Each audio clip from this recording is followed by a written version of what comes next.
So we're going to start making I that get one of our additional policies comments. because people, 544. we can't go to the original ones, but we need to start doing now.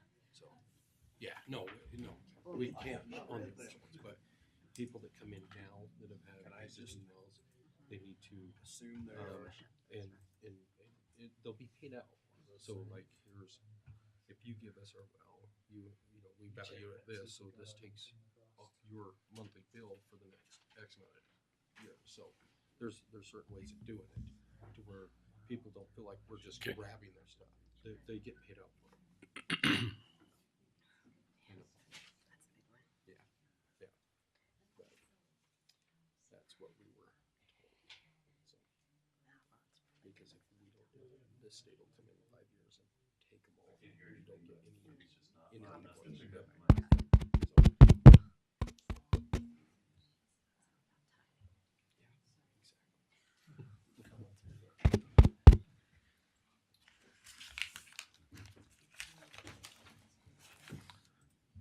Okay, let's call the March 9th, 2023 San Juan County Planning Commission to order.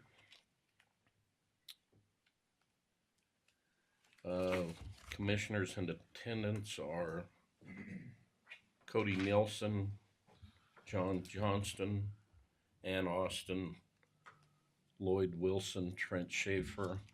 Staff is Scott Burton, Ben Tomko. Is Mac in there? Yes. And Mac McDonald. Is Mitch coming tonight? I don't know. He didn't say Okay. anything. Is it working? Good. We're good. Okay. Okay, how about a volunteer to lead us in the Pledge of Allegiance tonight? Randy. I pledge allegiance to the flag of the United States of America and to the republic for which it stands, one nation, under God, indivisible, with liberty and justice for all. Scott, thank you.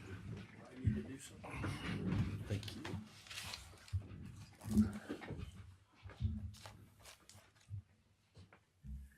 Okay, everybody had a chance to read the minutes from February 9th, 2023.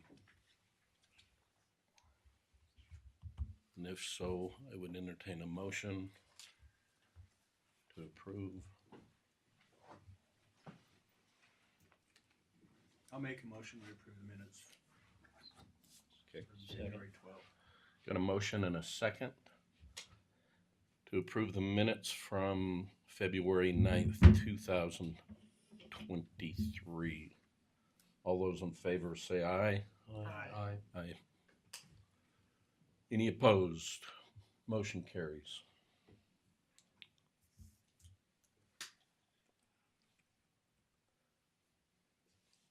Okay, so I'm gonna open up our meeting for public comment to start with. After we have public comment, and this can be anything that's on the agenda or not on the agenda. After we close that public comment, we'll open up a public hearing, so don't confuse the two. And the public hearing has been advertised for a application to rezone for Balanced Rock Resort. So to start with, public comment, and we'll take in-house to start with, and then once we've heard in-house public comment, we'll go to online if there are any. Okay, so public comment.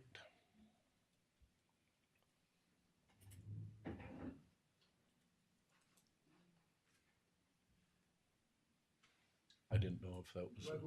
Sure.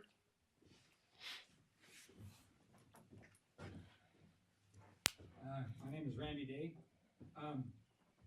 Aside from what the public hearing is about this evening, I would like to ask about the water issues in that tank that Sitla bought and that you guys presented and built that water tank.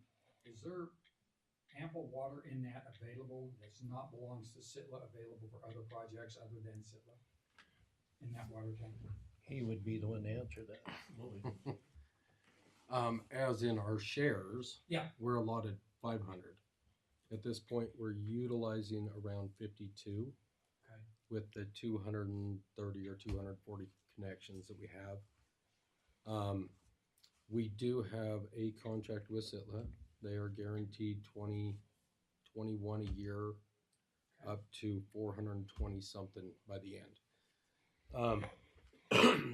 They do make a payment to us every year for $110,000. That was the agreement to help us get this project going and to be able to pay our bills. Sitla does have the ability to walk in one day and say, here's the remainder of your money. We want all of them. And in that contract, doesn't matter if we're out of water, we're required to supply them water. Okay. We are looking at some different alternatives and options outside of that aquifer. We will be looking at getting into a separate aquifer to help supplement where we are third rights on the Glen Canyon aquifer. Do they have to put that water to beneficial use, or can they just come in and say, we'll pay you off and we got the water? Or does it have to be on a beneficial use as it buys no, out? They can pull their ERUs. Mm-hmm. But so the way we look at it is they get the ERUs, Mhm. but it's our usage is based on our shares. So like Right. I say, I mean, there's 230, 240 ERUs out there. We're using around 52 of our 500 allotted Wow. shares. So, I mean, So it sounds So like it's- there's plenty of water out there so in your say shares. They walk in and say, we Mhm. want all of them. Well, they don't use them for 20 years. They pay up front, they get all their ERUs. If they're not using them, we're not utilizing the shares that we have in there. Oh, I see. So, Okay. and I look at it, a couple different directions. I know we got a big scare the other day Hmm. with Mark. We pay a company to do monitoring on wells, and I think it's the same company that City of Moab is using. Correct. And from what we've seen on the last couple of reports, we are not causing an impact to what was existing. Yeah, and we're going through a 10-year drought right now. We do a study in a drought season. Mhm. So it's one of those things. I mean, yes, we want to make sure that we're capable of bringing water into the Spanish Valley area, but at the same time, how far out are we from future separate aquifers? Okay. Well, thank you. I appreciate that.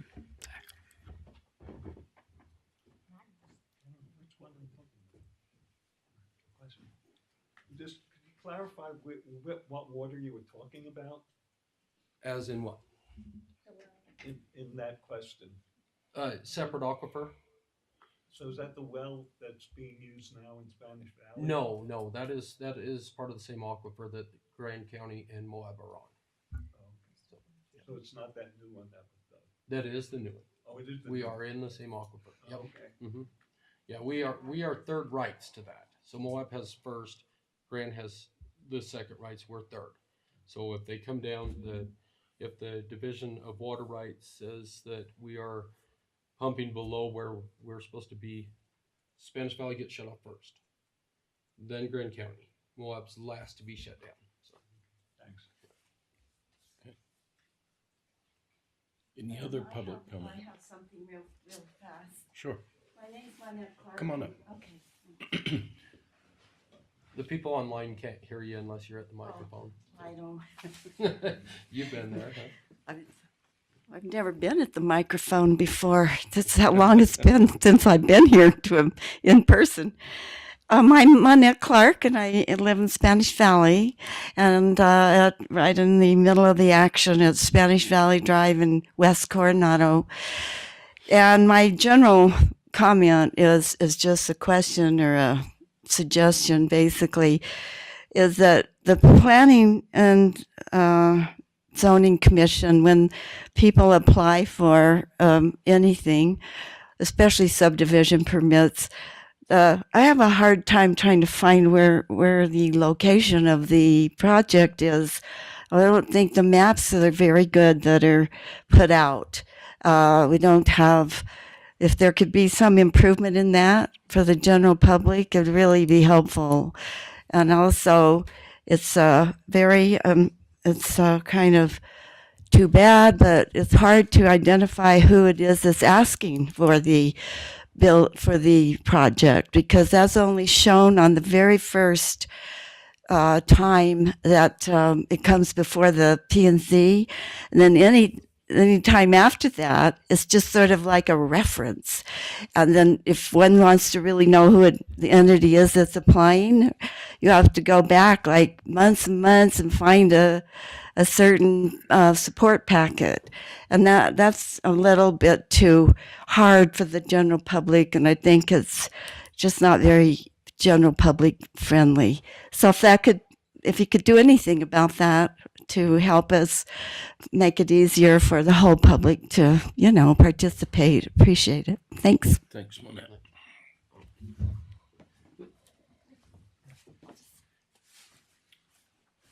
Public comment.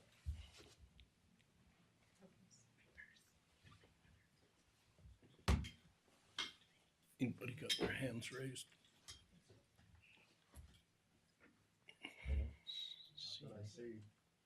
Okay. All righty. We will move on. We'll need a motion to open up a public hearing. I'll motion to enter into public hearing. Okay. Got a motion and a second to open up a public hearing for a request for a rezone Balanced Rock Resort Spanish Valley Planned Community District Residential Flex. All those in favor of going into the public hearing, say aye. Aye. Aye. Any opposed? Hearing none, motion carries. Okay.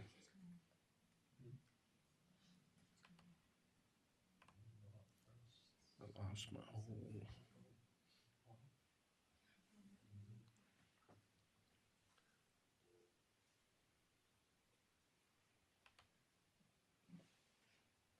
Not responding.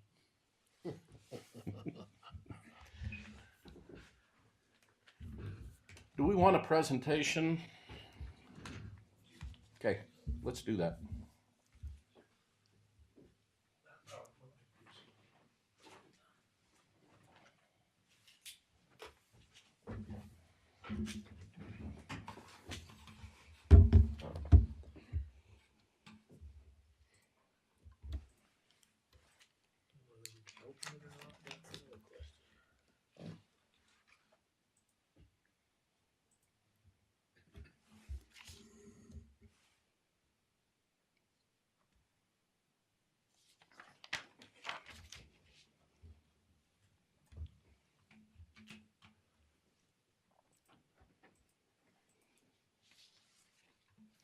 That's the way I read it.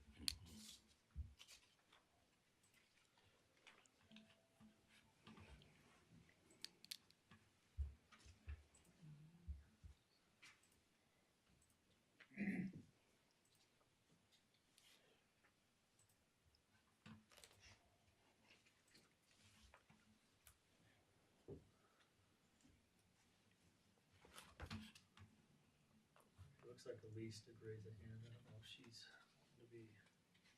She just did, just clear the area, yeah. All right, if you want to click through that, I think you'll have to. I click where, just, Yeah, I think just click it. Click the next one. They took it away from me. want me to move it to the next? Yeah, that's great. I'm Jim Schnapel. I'm with the Gardner Plum Group. We're from Salt Lake City. We're a development group that's done quite a wide range of development over the years, ranging from commercial to residential to mixed use to all kinds of stuff. Probably more particularly relevant in this case is that we've done a fair number of resort type property development, notably in the St. George area. And that's a product that we'd like to emulate here in San Juan County in Spanish Valley.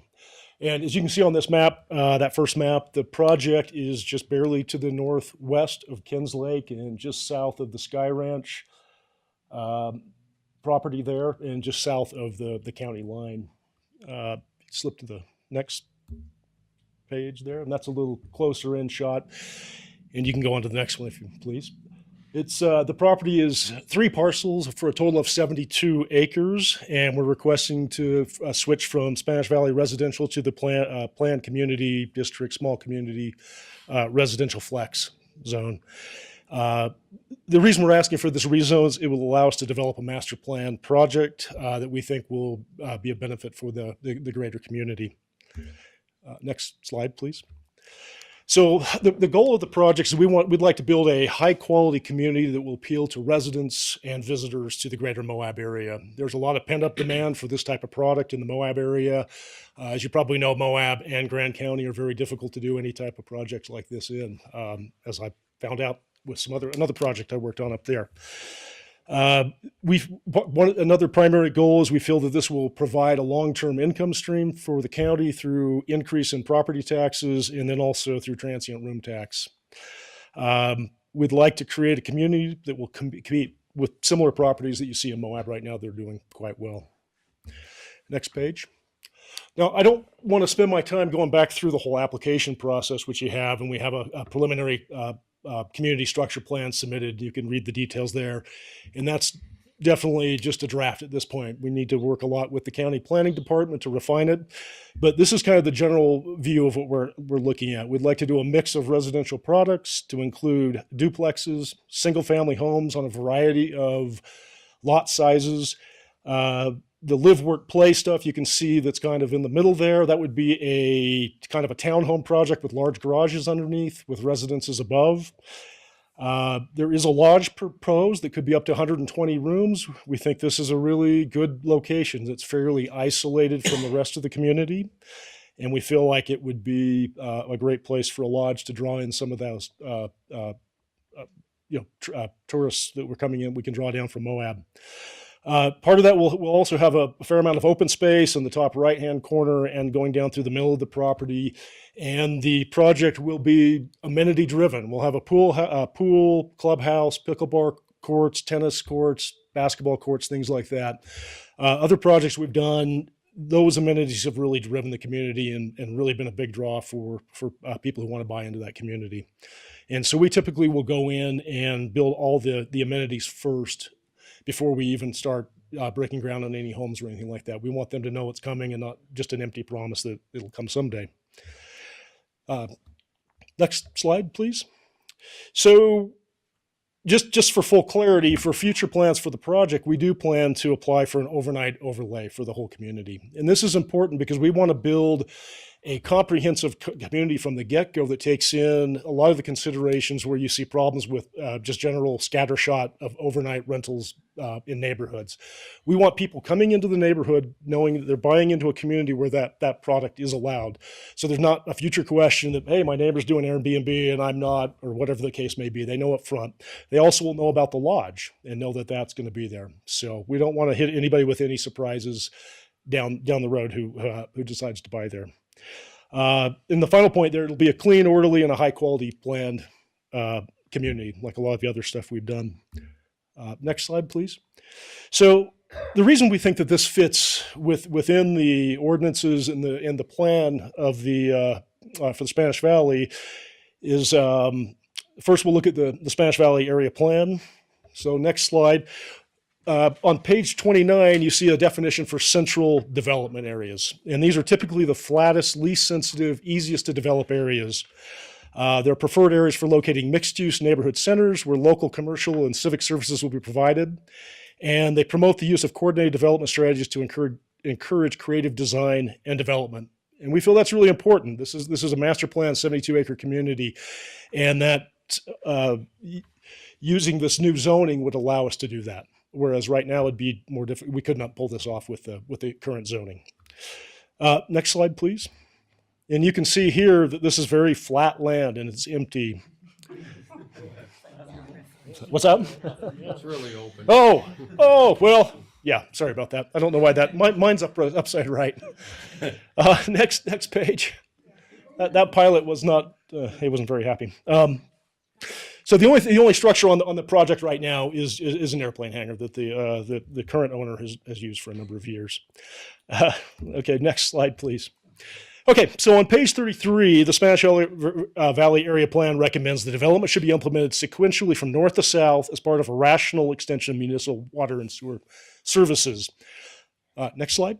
And as we know, within the last few years, the county, Sitla, and the district, water district, have put in a lot of infrastructure into this area.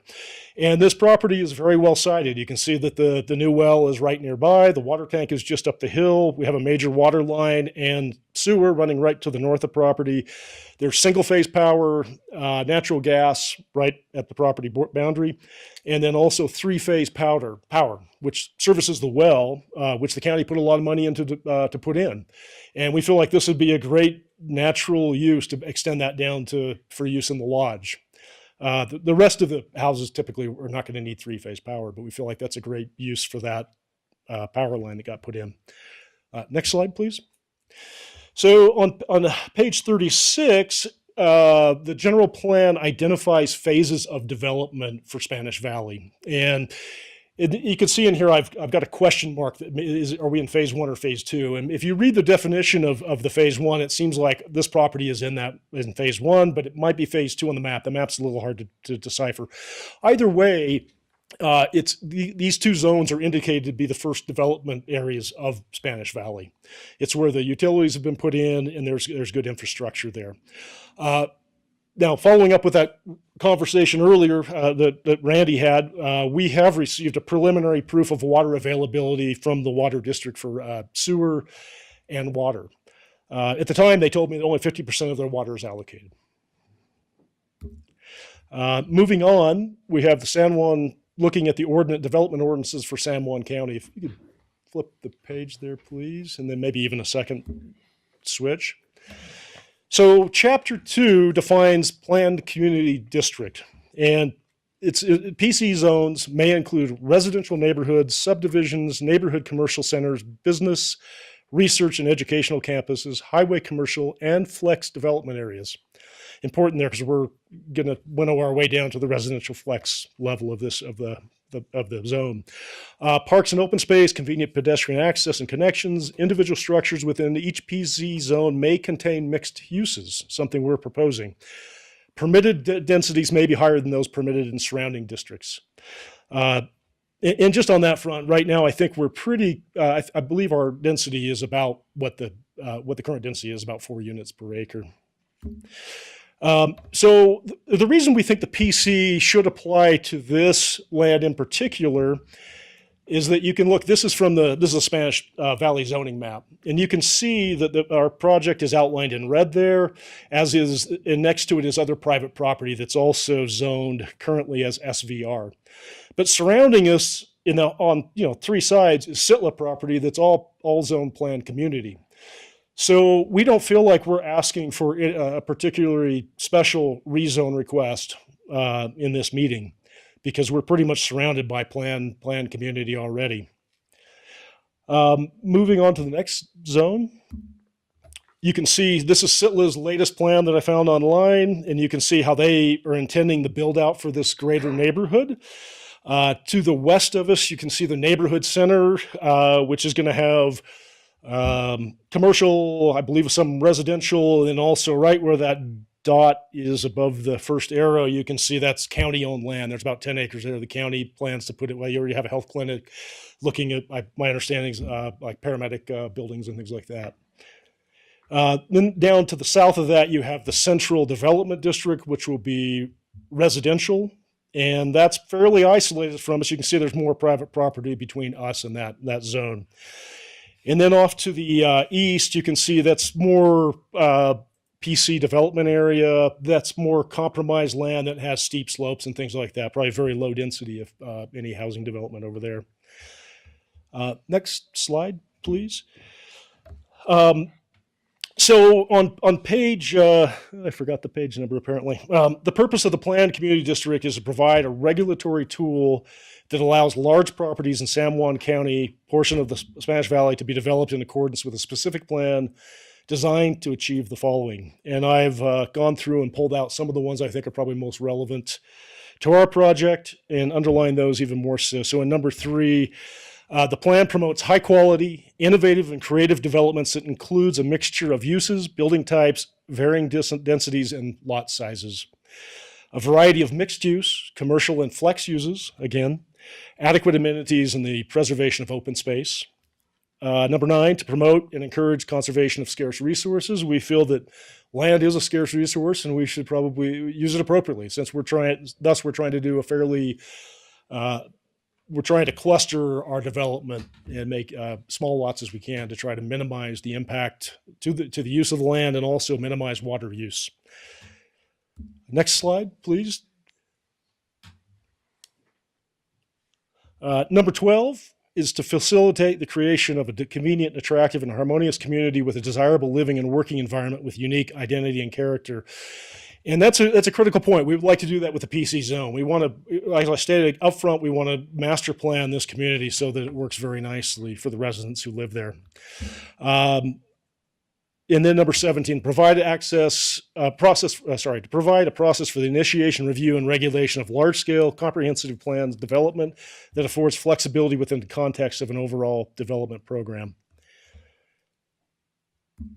And next page.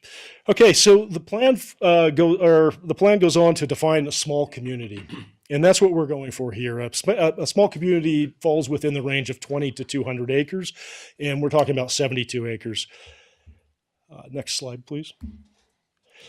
So if you're looking at this back to the zoning map, you can see that when they put in the zoning for a planned community, and specifically the small community, the 20-acre minimum, there are only a few properties in this whole greater area that could potentially apply to, including the one we're talking about here. And it seems like an ideal fit, and that it was specifically written for the use we're proposing. Next page. So the permitted uses of the small planned community, and this is a key point, hence it's in red. The following uses may be conducted in all areas within a PZ zone of more than 20 acres. Residential uses of various types and lot sizes, including single-family detached, single-family attached, multifamily residential, townhomes, loft apartments, residential units, above-ground floor retail, or office. We don't need to talk about manufactured homes.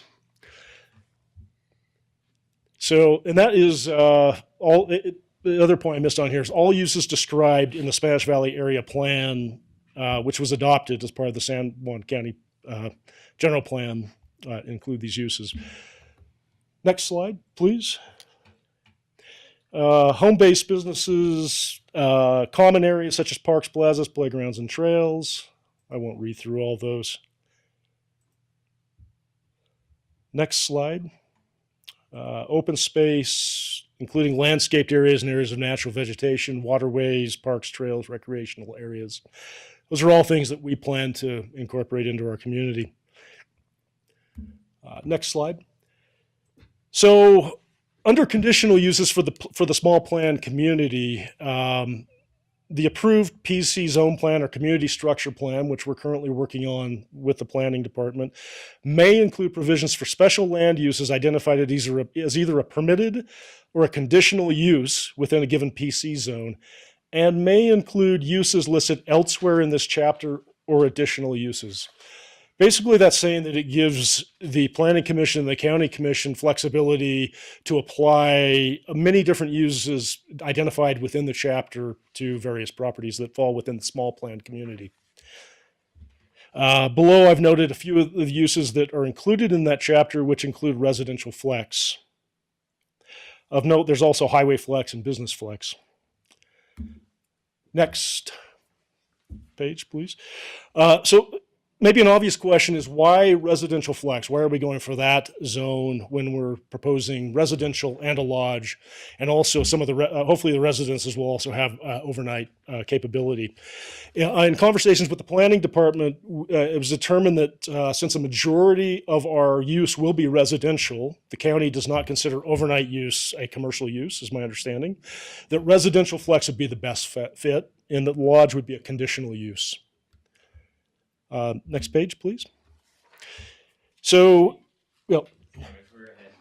I don't know if it matters. oh, We need to go like 2 back. oh, sorry. Thanks.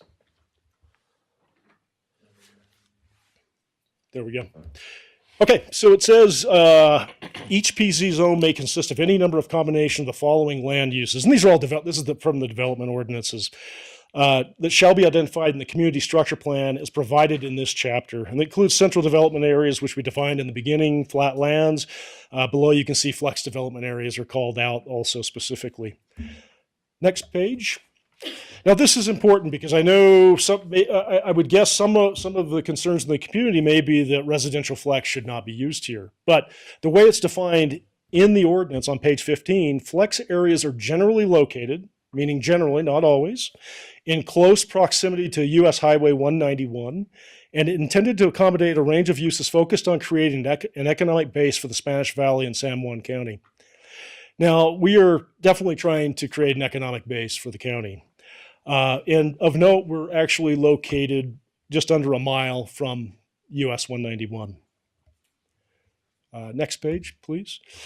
So one of the questions that often comes up in rezoning meetings is whether it's spot zoning. It's an important legal question, and spot zoning typically is when a piece of property or groups of property have special zoning laws applied to them that differ from the zoning laws surrounding them. Approving this rezone request would not be spot zoning. As we've shown on prior slides, we are surrounded by planned community zoning. And within that planned community allows the small community and residential flex. This is the ordinances allow this zone change. Okay, an important thing that we thought about on this project is how do we mitigate impacts on the community and the neighbors specifically. Next slide, please. So here you can see, again, we're looking at the SITLA plan. Oh, sorry, I got ahead of you.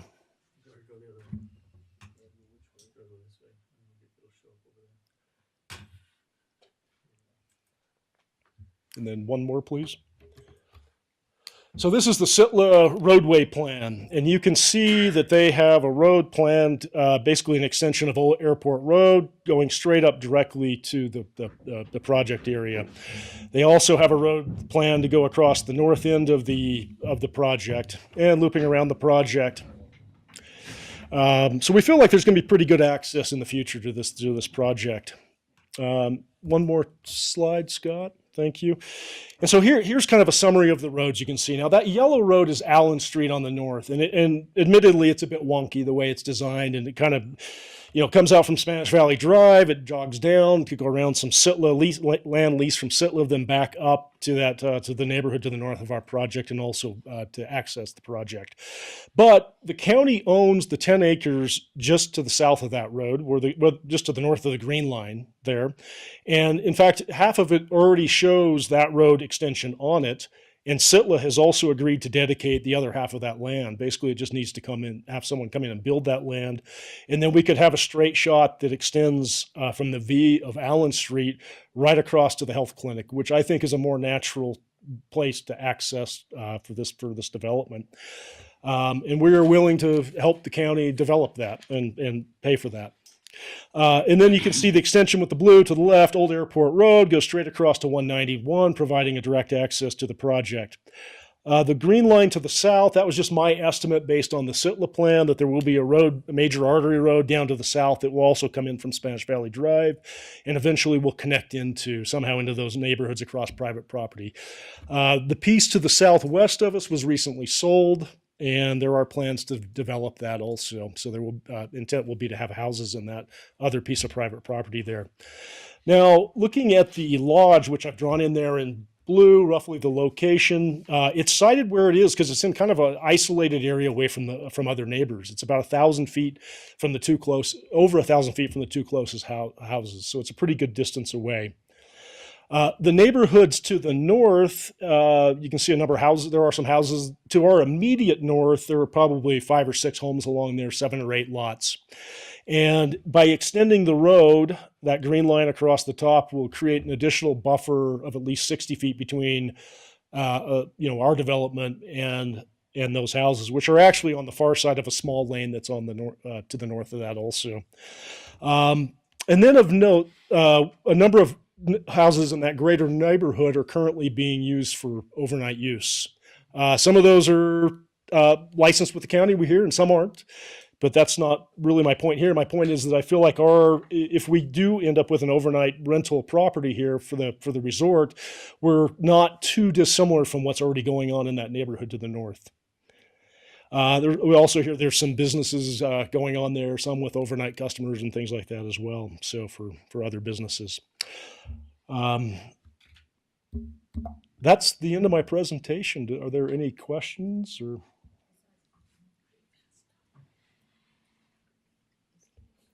Any questions for who? Well, I don't know. We'll move into our public hearing right now, so thank you. Okay, thank you.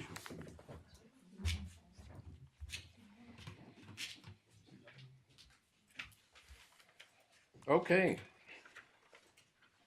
So I'm gonna, we'll call on you as you raise your hand. When you do come up and speak, we will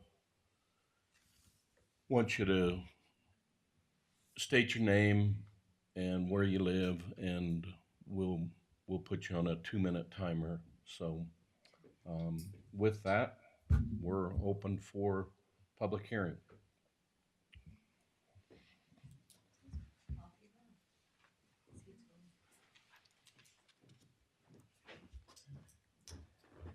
Hello, my name is Pete Patterson. I live just to the north of the proposed project on Lenore Court Road. And when I bought the property, you generally look around other properties around you and kind of get an idea for what could happen. And, an acre parcels is a whole lot different than a quarter acre. And when I was driving up from Spanish Valley to here, looking around, I was thinking, I'm fortunate in my job. I get to travel around the world and work, and I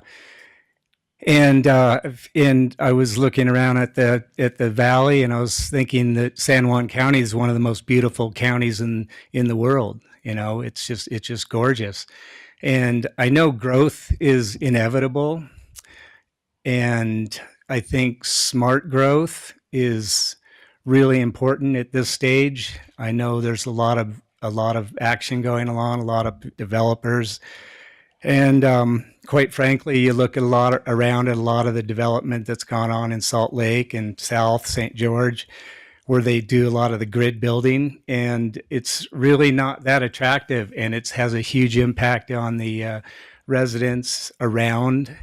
And I don't personally like telling people what to do with their property, but I don't feel that it's really the best thing in the best interest of the county to downsize the lots. I mean, I think even some of the lots they're proposing are smaller than a quarter acre. I could be wrong, but I think there was a reason it got zoned for an acre, kind of spread things out.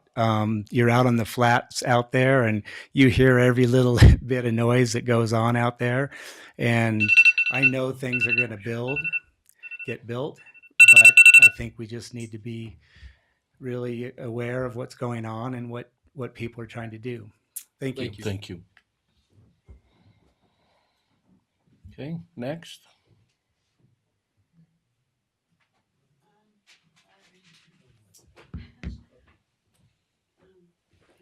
Sure.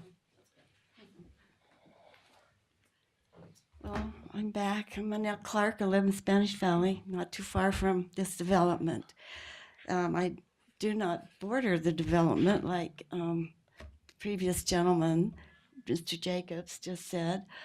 He does, but anyway, I am greatly affected by the developments happening here because I live right at Spanish Valley Drive in West Coronado. Anyway, I only have 2 minutes, so I will say that 2 minutes isn't enough. Um, I I think there's a lot of good things about this development. First of all, I could tell that they spent a lot of time writing up the proposal.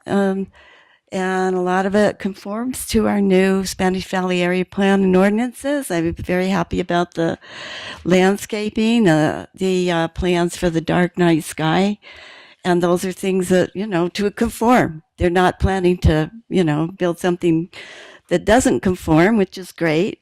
My concern really is that it's just an inappropriate place to do it. I can understand the arguments that he made.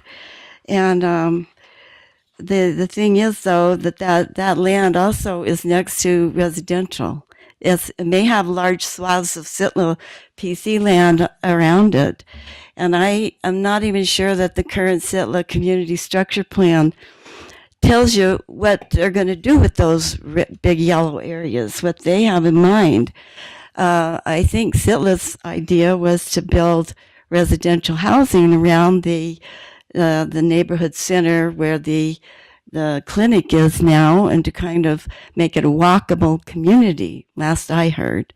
So in terms of this particular use of overnight rentals for every single structure and every single thing and the whole thing, I don't think that, is that my time? Yeah. Oh, bummer. Well, I ask that you put this on hold and certainly not make a recommendation tonight. Too many things to look at. Thanks. Thanks, Monette. Hi, my name's Laura Margulies. I live at 48 Wildflower Circle, so I live close by to this Balanced Rock Resort. We left out that word when he was talking. He didn't really say anything about a resort. Doesn't really go with the area, having a resort. Is it going to be gated? I just came back from Phoenix. They have lots of these communities. They don't fit in with Spanish Valley and the beauty of Spanish Valley. They really don't. So it's interesting that he gave this whole presentation and didn't use the word Balanced Rock Resort. What actually do we have here? Do we have a gated community, sir? At this point, we don't know. We're working with the planning department to sort out the final plan. So anyway, we're looking at gated communities. Are we looking at facilities or amenities that the neighbors are going to be used? He didn't mention anything about that. It sort of slipped by. But I want to go back again. Balanced Rock Resort. I want everyone to hear that. Balanced Rock Resort. It does not fit in a residential community. I'm done.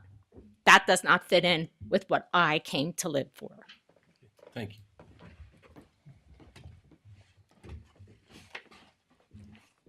Hi, I'm Alan Margulies, and that's my lovely wife. I live with her, and I'm just going to add a couple of things to what she said.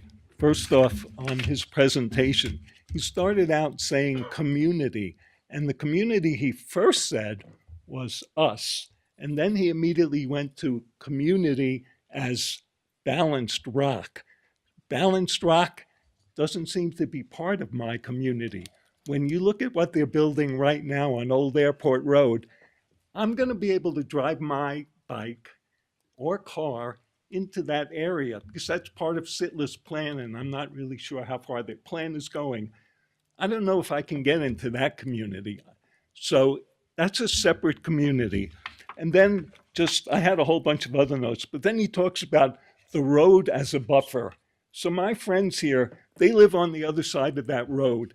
Would you want that be the buffer to your house to have, I don't know, 100, 200 cars extra that they never have any cars now go past? A road is not a buffer. I mean, it's just ludicrous. Some of the other things are water. Yeah, we have water, but you know what? Renters use a lot more water than locals because locals know that we really don't have water here. There's a whole bunch of technical stuff. I've only found out about this today, so I really don't know much what's going on. But what my main question is, why are we building this? And we're only building it for one reason, so that someone can make money off of our beautiful land. And making money is fine, but that's not a good enough reason to build a gated or possibly gated community that is going to take away the beauty of why I moved to Moab or Spanish Valley. Thank you. Thank you. Perfect timing.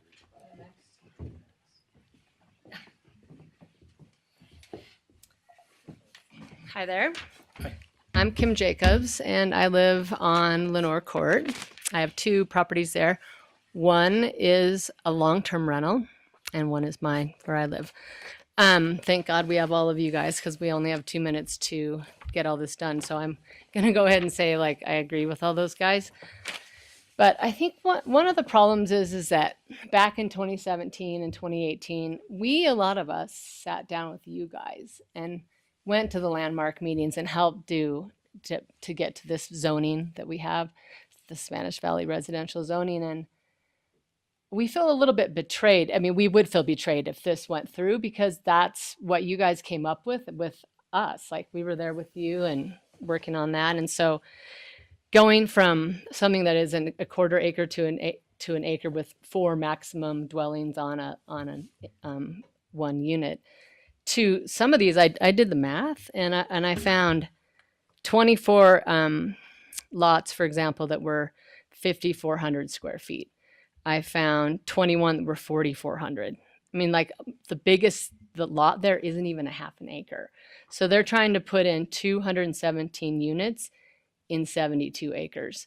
And again, like, it's not compatible with the valley and what we all developed with you guys, or we thought we did. So we're just hoping that you guys stay true to the course. And, you know, I mean, I'm not against development, but of course I'm definitely not down for hotels, motels, all the nightly rentals. As he said, like, they say that tourists use up to 8 times more water than a normal resident. I mean, we all live here. We know how precious water is, and tourists come in and take showers in the morning and the night. So anyway, we believe in you guys, and we're happy that you're all still here. And I recognize a lot of your faces, and I'm happy to be able to say my piece. And please, thank you for your time. you. Oh, look at 2 minutes. Colby?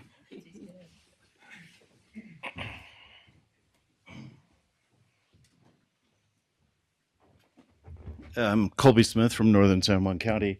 I sent you all a letter. I assume I don't need to repeat that, right? Yeah, You good. want to read it? So I won't. But what I said in there is important and relates to everything that was in the presentation. I mean, what we're talking about is a 74-acre, 350-room hotel in this part of Spanish Valley. This is overnight accommodation. Real people are not going to be able to afford these houses. They're going to be priced for rental. They're not going to be priced for residences. And that's going to be a real problem. This is not going to help our community at all. So I hope you'll reject this proposal for what it is, which is just a giant 74-acre hotel. And we just don't need it in this part of Spanish Valley. A couple of other things to note. When he says this chapter, and the PC zone, excuse me, that's chapter 2 of these ordinances. Residential flex is chapter 3 of these ordinances. It's a separate chapter. And you need to look at the residential flex and see if it's appropriate here. It's not. It's designed for the gravel pits. This is very far from the gravel pits. If he wants to build it, fill in the gravel pits and build it, more power to him. I'd love it. But I don't think he's going to be able to do that for 10 years. So anyway, thanks. Thanks.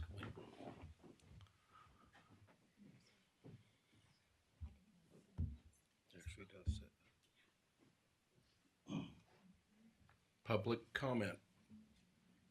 Can I just, since I was just a drop below, can I do my one other thing? Okay. normally no. Thank you very much. It's just a very minor point, but it's actually a very important point. So right now, we needed to get a plumber, and it took us 6 months to get a plumber. And we needed an electrician, and it took us 9 months to get the electrician. And the reason that is because most of the builders are building, and I'm loving that they're building, but they also cater to the high class resorts. So our plumber had to open all the places at Rim Village, and then by the time he got to us, he had to close the places at Rim Village. And this will just be another tax on me and our community. And it's a very important thing because when you need to flush your toilet and you can't get a plumber, it's not great. Thank you. Randy?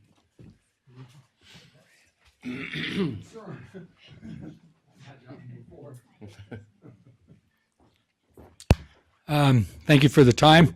I appreciate the efforts. We went through this ordinance at length.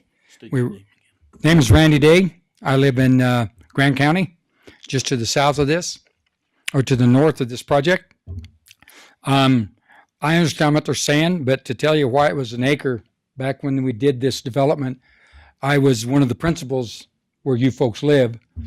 And in Pat Creek, I remember when that one was built, and talk about a spot zone. Pat Creek's a spot zone. And it was a resort as well in its inception when it was first built. I certainly understand what you're saying. Every care that can be taken is going to be taken in this project. If you want to, we can provide anybody with some of the projects that were built and how well they're built and how well everything is going to look. We got nothing that we will not show you and tell you how well these projects will look. They will be a benefit to San Juan County. They will be a benefit to the folks that are in the area. It will do nothing but good for the area. Also, as far as the plumbing guys go, I get it. I'm having the same trouble finding the plumber. And all of our services are taxed right now.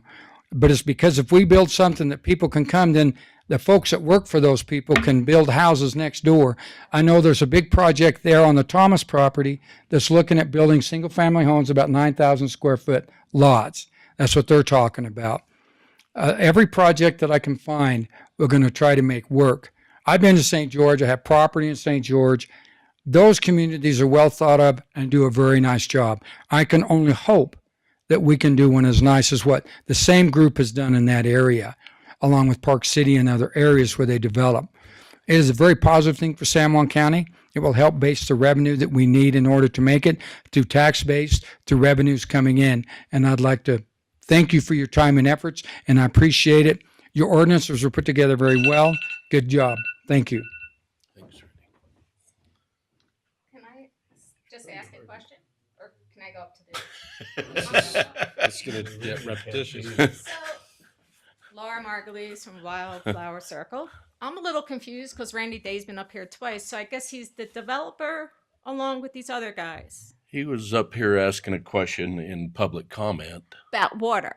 But then his reference to himself here is we developing in this area. So it would be nice to be upfront about these things. Who is it? Randy Day is developer from the area. He's the realtor. Okay, but it would be nice if this stuff is clarified because we do know that some developers aren't that really trustworthy. Okay, so that's what I have Thanks. to say. Okay.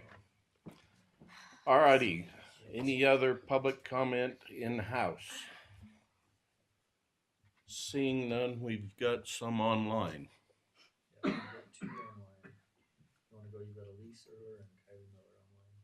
Let's go, Kylie. Okay, Kylie, go ahead. I can't unmute her, so she'll have to unmute herself. There she is. Can I go up in the meantime? Or no, is it over? Only online? No, We'll come back.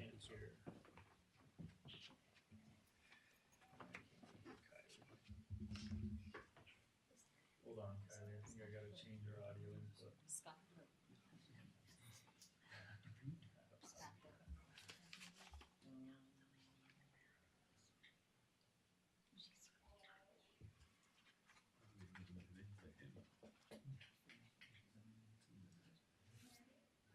Things going on.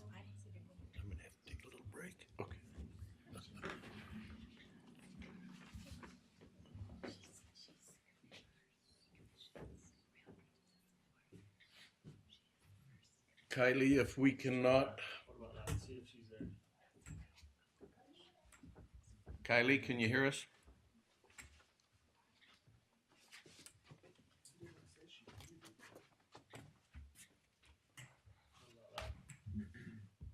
Kylie?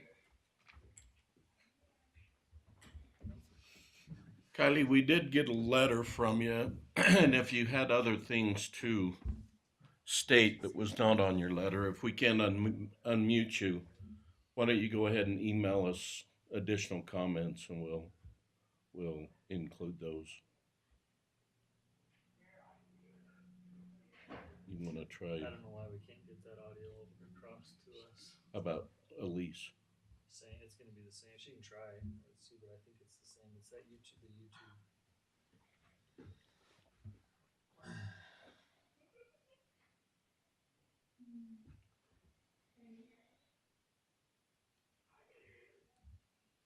Matt can hear. I can hear Yeah. her in there. Mm-hmm.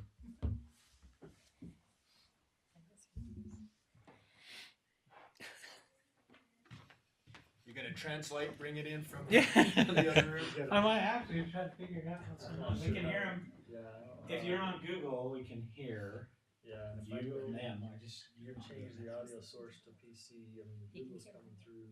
I don't know if that's what I have to do. Change the audio source for the recording. Let's see. That'd be the input. These meetings are getting pretty technical here. I know.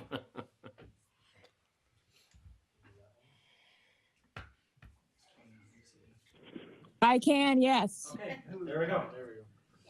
Hey, Kylie. Can you hear me? You can hear me? Can you hear us? Okay, we got it fixed. Stop. She was laughing. Yes. Yes, I can hear you. Okay, this is Kylie Miller, Northern San Juan County. Yep, I wrote a letter to you guys today, and water is my big concern. There's been studies, but you know, a lot of the developers don't necessarily care about that. It's all about build, make your money while you can, and whatever happens later, happens later. But there are communities across the West that are running out of water. And there are other communities that are drilling and stealing from other counties. And that's what could happen in our special little valley. The last thing that this valley needs is Balanced Rock Resort. It is not a community. It's offensive that they call themselves a community. It's a nightly rental commercial venture for developers who do not live here, who do not care about the people who live here. This is purely about making money. We don't need more nightly rentals. The community in this valley could not yell that from the rooftops enough. We don't need more accommodations for the tourists. We need homes for the people that live here. How many times are how many people have to scream from the rooftops that they do not have homes, that they can't stay here because there's nowhere for them to live? How many businesses have to, complain that they're losing all of their employees because there's nowhere for their employees to live? Where do we think that there are going to be people who are going to come and serve these nightly rental communities? Where are the workers going to live for this lodge of 130 rooms? It boggles my mind that the developers keep coming here and thinking that they can build out and build out and build out and build out. Wrap it up. When Kylie. there's nowhere for employees to live. There's nowhere for the people to live. And enough is enough. Thank you. No more accommodations for tourists. Okay. Elise?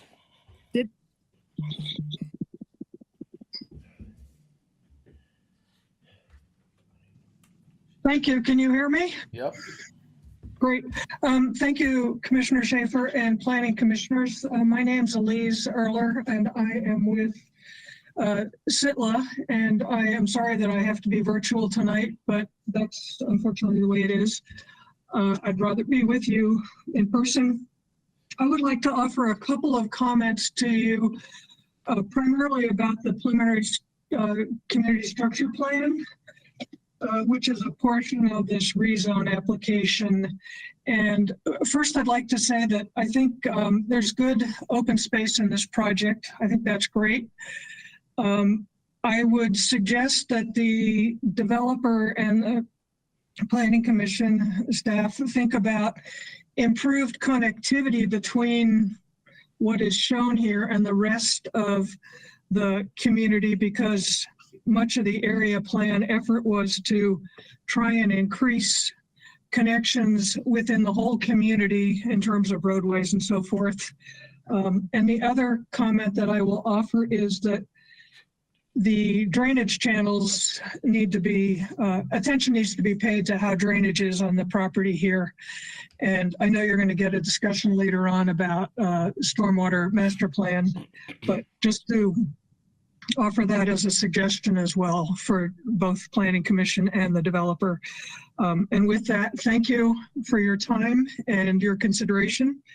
And I'll listen to the rest of the feedback. Thank you. Thanks, Elise. Sir.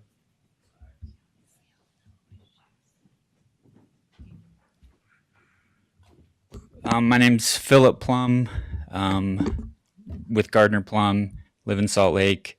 My father is the true principal, but he wasn't able to be here this evening. I just thought I'd lay out a couple things. This current zoning on this, and I could be mistaken, it's 4 units per acre. And with a PUD, you could get 5 units per acre. So 72 times 4 is 280. What we're doing here is we're trying to create a product that for us sells. Like they said, we're in it for money, that's what we do. But it's a product that the people of this county will like. There's going to be, like, for example, in St. George, we have a development called Encanto. They're duplexes that do not look like duplexes. People live in in one side, and they rent out the other side with overnight rentals. The whole community is overnight. It's a total hit. Everyone loves it. The community loves it. Revenue. The people who live there, you can't buy a place in there. No one will sell. So this product we're doing, instead of tracking out 200 or close to 300 homes in perfect squares, what are you going to put there? So this one gives options. You have like 4 tiers of what you can bring to the community with open space all through the middle, pools, pool, tennis, amenities. I don't understand the difference between, I get the overnight rental thing, but I don't understand, it's basically the same per unit thing. So that's one concern I don't really understand. We do nice stuff. If you buy a lot. No.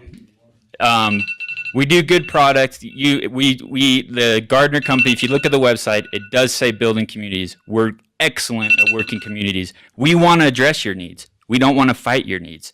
We want something that you want. That's how we've been successful. Thank you.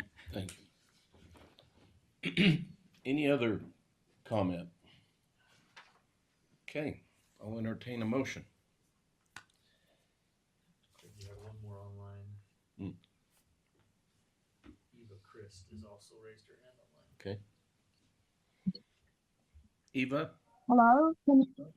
Hello? go ahead. Can you hear me? Hello, my name's Ava. I live in Elk Meadows, but I spend significant time in Spanish Valley, and I'm friends with Kim and Pete, so I know the area pretty well, and I love it up there. I have done in the past some research in sustainable communities, and I just want to raise one more point, which is resilient and cohesive communities. And we were talking about like communities, like a resort community, and we were talking about the people who actually live there, which is a grown community. There's people who move there, and it's kind of a slow growth. and it kind of is a community. So what I'm hearing is here that there will be two communities soon. And I just want to remind planning and zoning that only like a really cohesive community, not separate two communities, will be resilient for the future. And what I heard as well, and I don't know if I still have the time, but the developers are expecting, yes, it will be money for Sunrise County. I hear that, but I think, and I hope that you, planning and zoning, will have the grace and also will listen to the people who actually live in Spanish Valley. And because there might be really a good middle ground for development, which is thoughtful, which will bring revenue for the county, and which also will satisfy the citizens. Thank you. Ava? Yeah. Would you mind kind of summarizing that and emailing it to Scott? It was hard to hear you, and I didn't hear hardly anything that you said. I apologize. Okay, I summarized it in an email. All I want to say is resilient communities are communities which are a cohesive communities and not two separate ones. Thank you. Thank you. Okay. Any other comment? Now I'll entertain a motion. A motion to leave. Chairman? Second. Who was that? Okay, got a motion and a second to close the public hearing for Balanced Rock Resort. All those in favor say aye. Aye. Any opposed? Mr. Chairman, I'd oppose it if that means they can't have an extra bit of time to supplement the record. I didn't understand. Supplement as far as the comments? Yes, in other words, leave the record open for a week or 10 days for everybody to get their comments in. We've already asked some people to submit comments, and if we close the record, that creates a legal question. Yeah, and I agree with you, Ed. Like this Ava, I want to hear her comments, and I think Kylie might have had some other comments, but I'm willing to extend the comment period.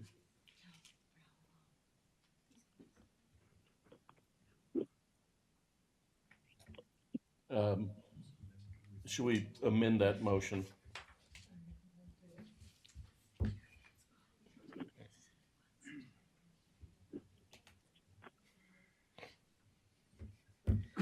How long has this been posted? Just like every other one? Yeah, I stand on my motion. Okay.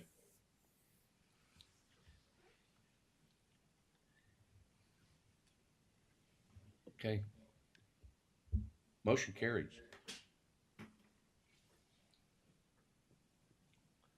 Okay. Did we take a vote? Pardon? Did we take a vote? Administrative items. Consider conditional use permit, Richard Collins. You're in this for the money.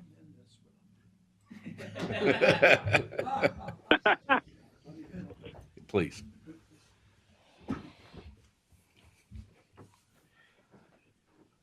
My name is Richard Collins. I live on 383 North Old Highway out east of town.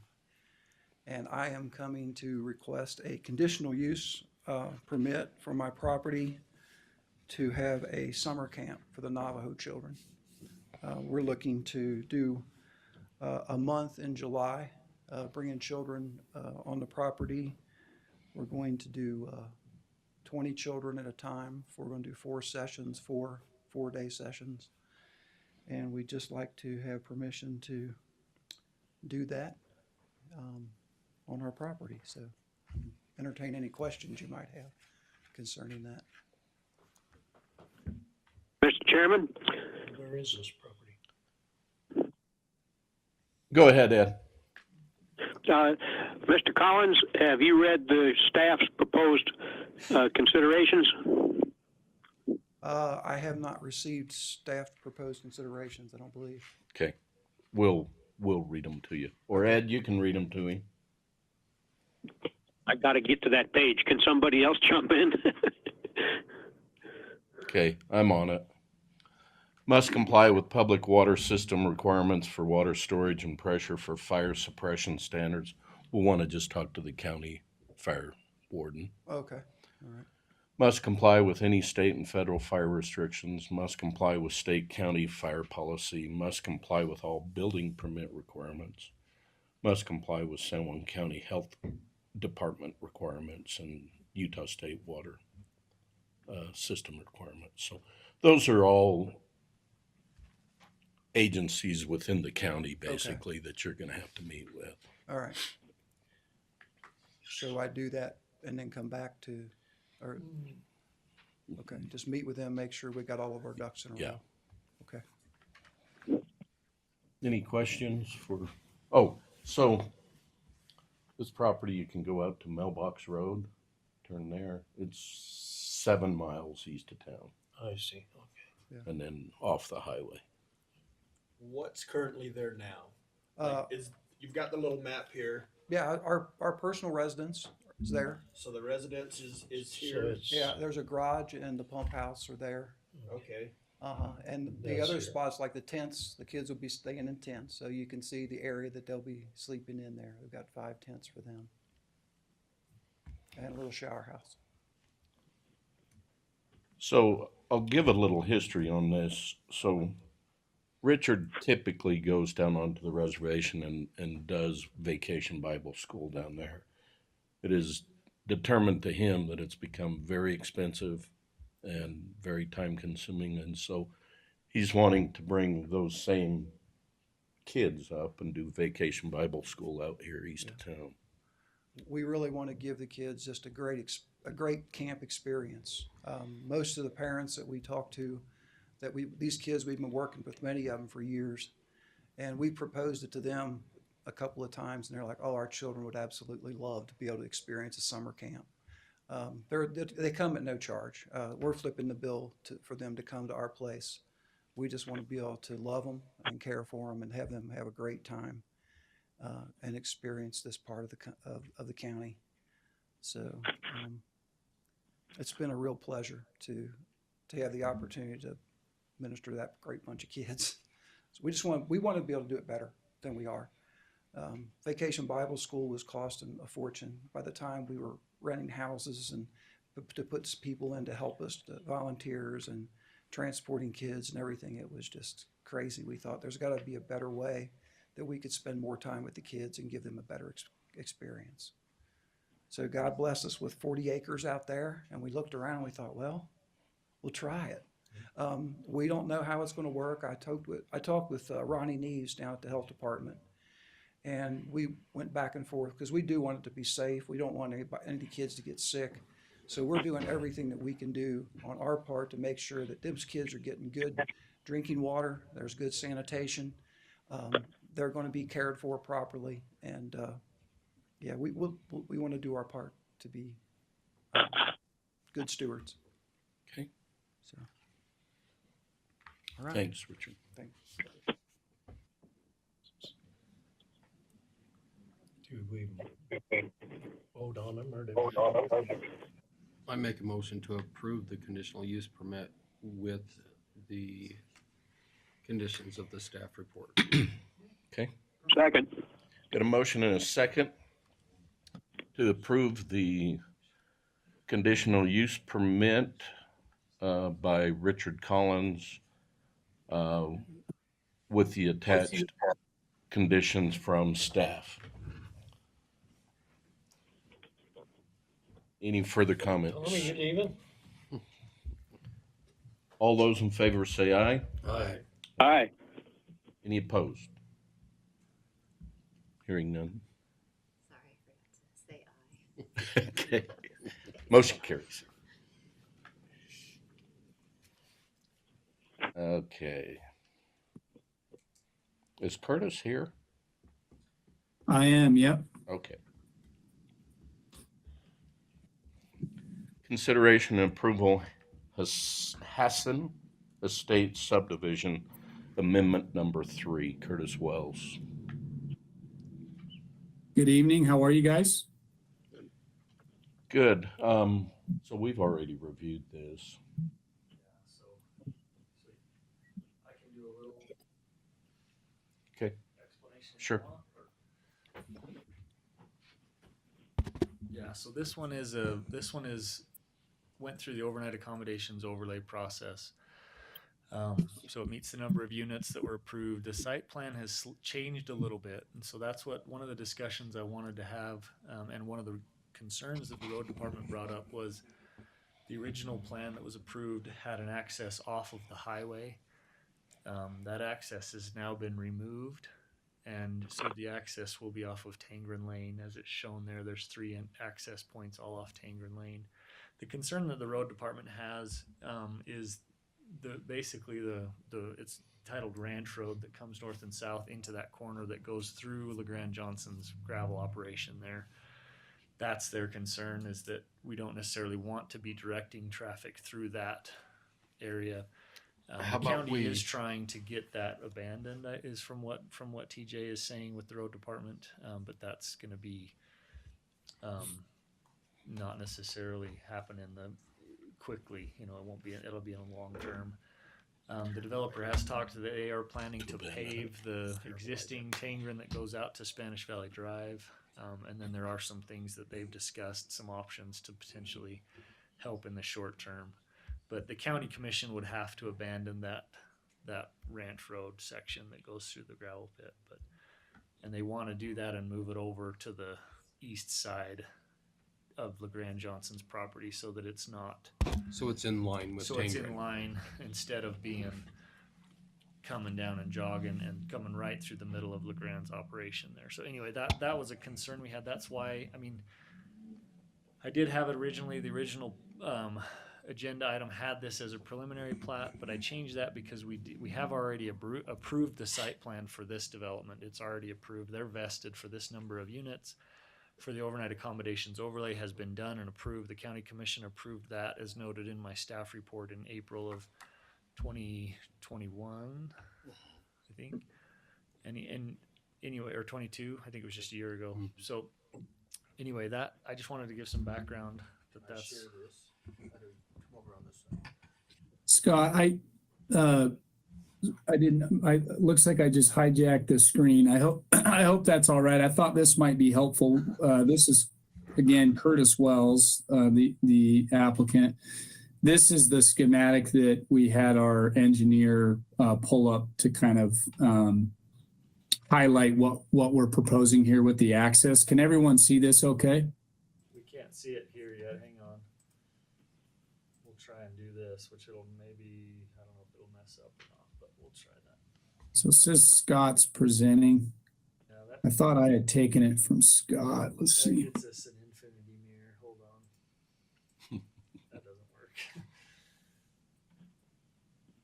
Yeah, we can't get that to where it's up on the screen here, but if you could send it to me, then I could do it. You have it in your inbox from earlier today. Do you want me to re-forward it to the top of your inbox to pull it up real quick, Scott? From you. Came from Jeremy Draper, the engineer with Reeve at 4:38 p.m. The updated exhibit. There was the updated one's the one you're looking for. I'm going to forward it to the top of your inbox real quick, Scott. I got it here. You got it?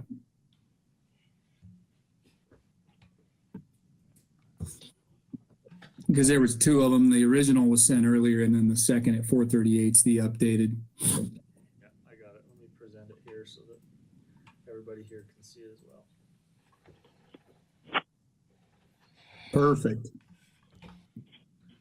Yeah, so if it's all right, do you mind if I just provide a little narrative here real quick, Scott? Absolutely.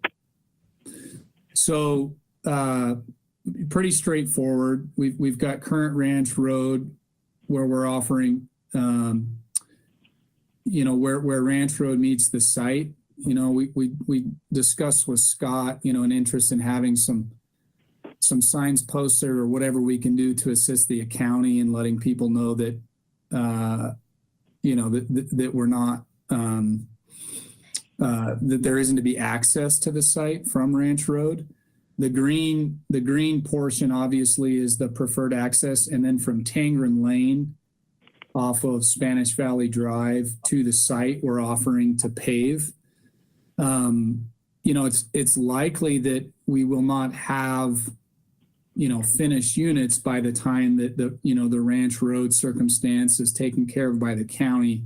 But as originally proposed, we had access off 191. This schematic gives the Planning Commission and county hopefully a clear understanding of how the adjustment we've made and that we feel is beneficial for everyone.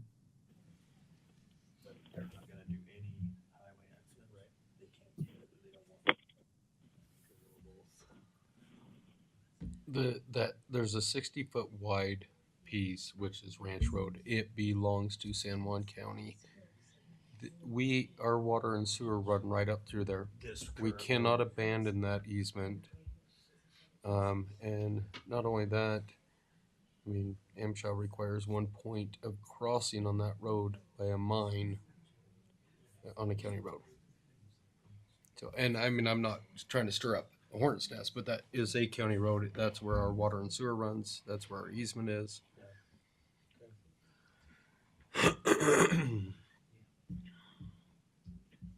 And and so, like, I guess our position is that, is communicated by staff, and I don't want to speak out of turn or for you, Scott, but more or less that you guys are trying to work something out with Ranch Road. And so that's not really, I guess the only reason that that's of a concern to us is that it was conveyed as a concern, from the county. But to have access to our site through a gravel pit, we feel, is really not, we're not interested in that, and that's not our intention. So, what we are proposing is to do as much as possible within our means to make Tangren Lane the access to the preferred access to our development.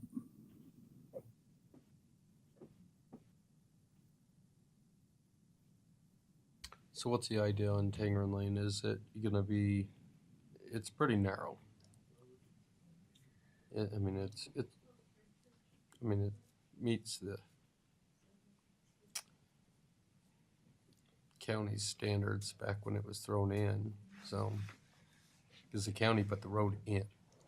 I don't know. Yeah, I don't know the answer to that. I know that they're willing to pave it. What that means as far as standards and what the county would require from the paving on that, I'm not sure. That would need to be negotiated in, and that could be a condition. Basically, what you're considering is the subdivision amendment for the Hassan Estates subdivision, which will create the lots and each units that were approved into the overnight accommodations overlay. Right. The real question I have is this road, there's a change, not in the number of units, not in the proposed primary uses, not in anything else other than just this is not the highway connection. Was that Curtis, was that turned down by the state road department?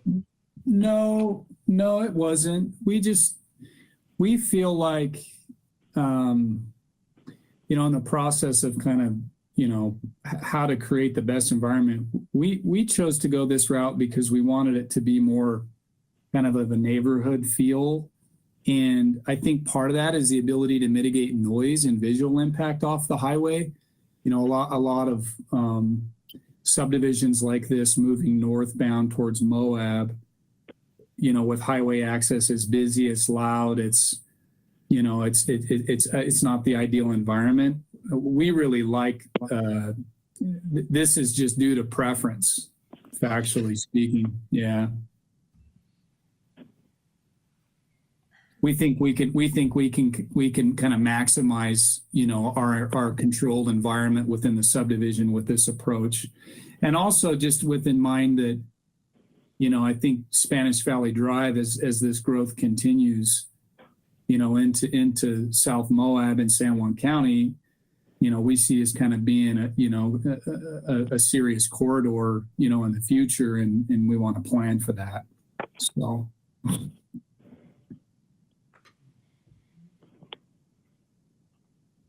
And we prefer the less access to the highway. We've talked about that. I can already see my trip going through Moab getting slower by the month. By the development. stoplight. Yeah, Okay. it works all the time. I'll entertain a motion. I'll make a motion to approve. Got a motion Second. and a second to approve the Hassan Estate Subdivision Amendment 3. Can we have Oh, yeah. more discussion? Yeah. This is 100 units of vehicles coming off of Old Airport Road, Spanish Valley Drive, and up Tangren, across Tangren. And this Spanish Valley Drive right now is already so busy in season, lake, people going to the lake. I'm sorry that is highway land, but do we really want to add that much traffic on top of the future development that's coming to that section?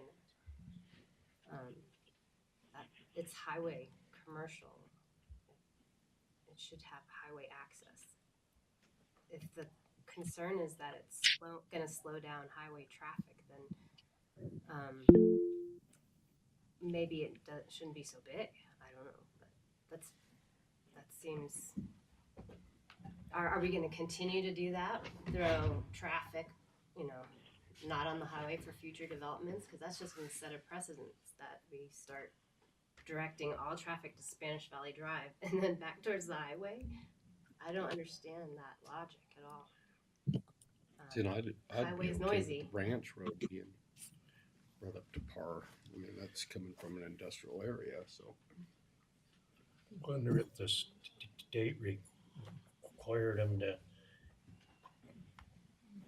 pave any grass or an entry lane and cost them so much they backed out on it, because I kind of agree with Ann that as many as this is, that's going to put a lot of extra traffic. That's why this needs to exist. Yeah, the ranch road's not. It needs to exist. And if it does, And that It'll end up- pacifies this to where It'll you're end not up paved is that the intent? That's what I think needs to happen, and I think there needs to be a single crossing right here where it used to be.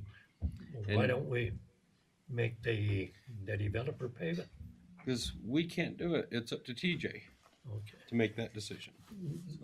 Just real quick to make sure we're clear, they're vested for this number of units. They're Yes, vested yeah. for the overnight accommodations yeah. overlay. That's done. They've got Yes. that approval, so we're on shaky ground if we start trying to. No, we're just looking at the Okay, road. never mind then. I didn't. Well, but on the same there, notion, you bring up a good concern. yeah. With But on the same notion, everything that was approved before had highway access.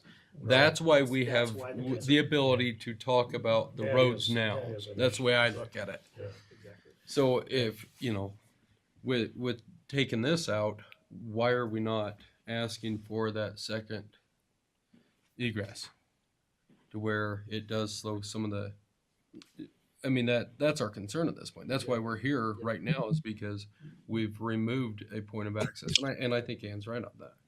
But at the same time, to remove ourselves from that situation, I mean, this would be the So- right thing to do, is to bring Ranch Road back into the equation. But then we're back to that circle, which, Yep. And maybe, this is just me thinking, you could recommend to the county commissioners that they have some sort of condition around this access. That's completely if you want to make a recommendation that Ranch Road be included in the access, but that the gravel pit operations not be, as it is now, they kind of cross whenever, and that road But- has kind of disappeared. Because they don't follow the rules. And so that Mhm. if that needs to be part of a condition or whatever, that Ranch Road is okay as access, but the county needs to make sure and identify that, whatever, however you want to word that. Yeah. But that could be in your recommendation to the county commissioners, is that there be a condition on that. So,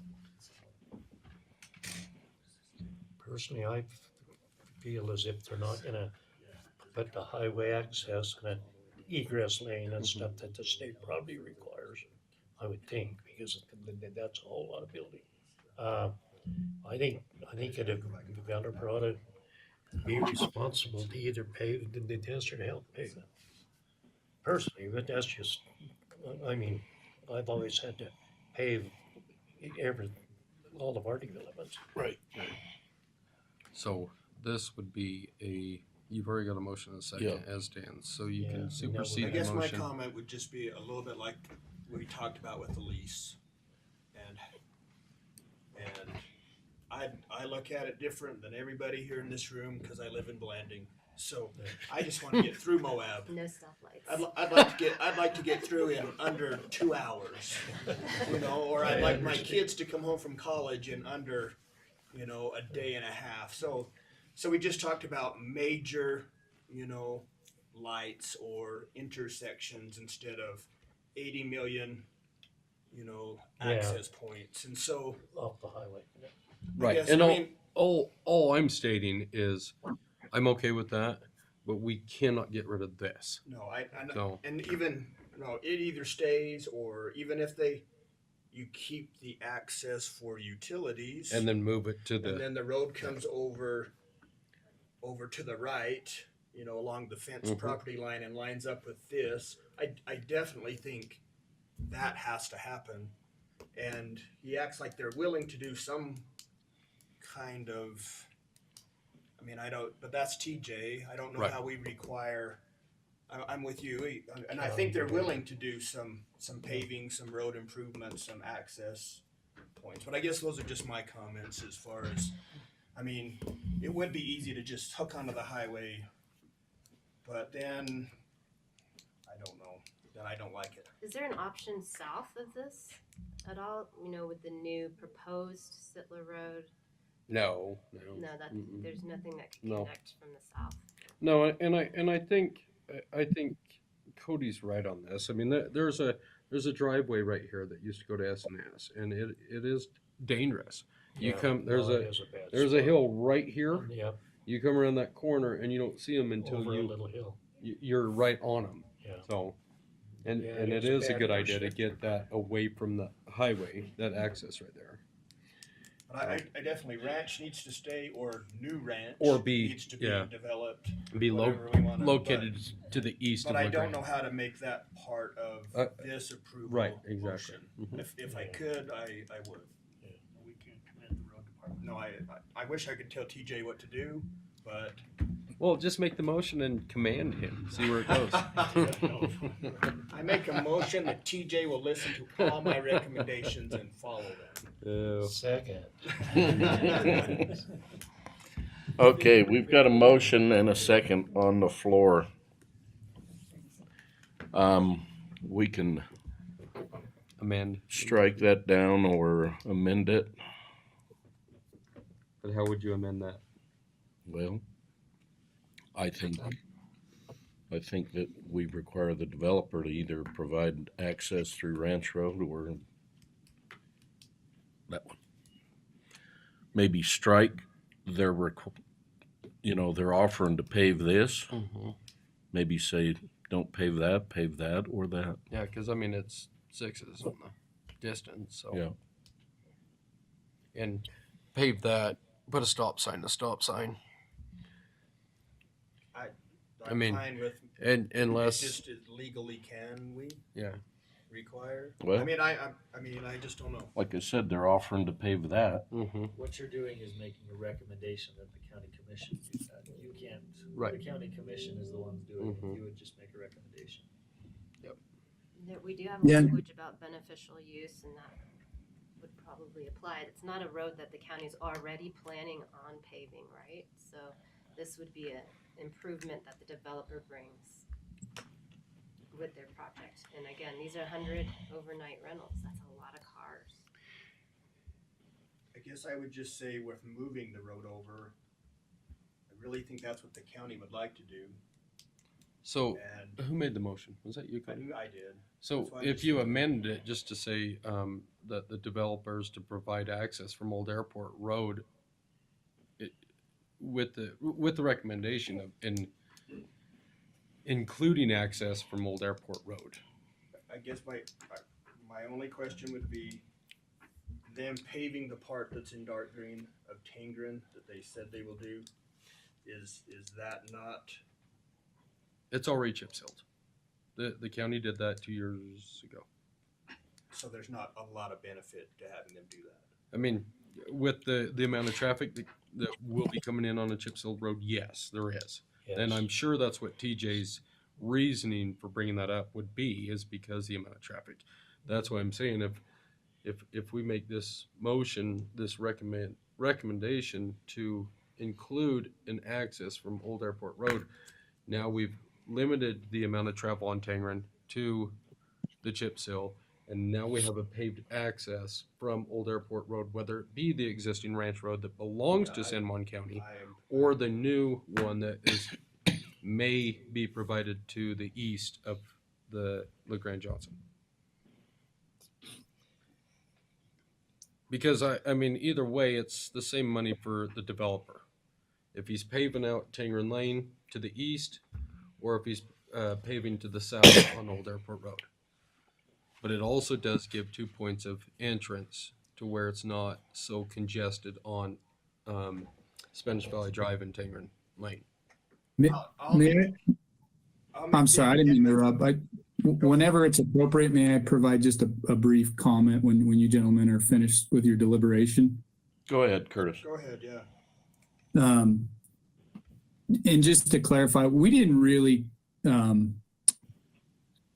submit this final plat kind of looking to dictate access either off of Tangren or Ratch Road. This is what you're seeing is a product and a result of discussions with staff and kind of sharing the county's perspective on kind of these issues with Ranch Road and et cetera. And so this was kind of a solution that we had come to with Scott in terms of what we felt like was a good proposal for you all. Of course, we prefer Tangren Lane as a preferred access, for obvious reasons, and wanted to offer to improve that road, for those reasons and to be a partner with the county. But we don't like Ranch Road as an access, but I don't want to confuse or miscommunicate that we're really coming in trying to dictate too much. We're just trying to figure out a solution that makes sense for everybody, if that makes sense. And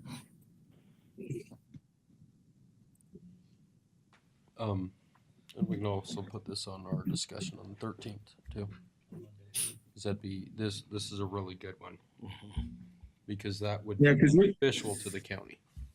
Yeah, we were told, and correct me if I'm wrong, Scott, but and not to put Scott too much on the spot, but we understood the county was kind of wrestling with what to do with Ranch Road, and so this is kind of a product of that, So That was communicated. This was brought up by the road department to me, and I expressed it to the developer, and I kind of said, "Hey, let's have this discussion tonight. Let's just figure it out." Yeah, I think it will become part of our discussion with the road department. We have a meeting set up next week that as staff will be reviewing with the road department. So. And this is this is Aaron Mueller, the developer.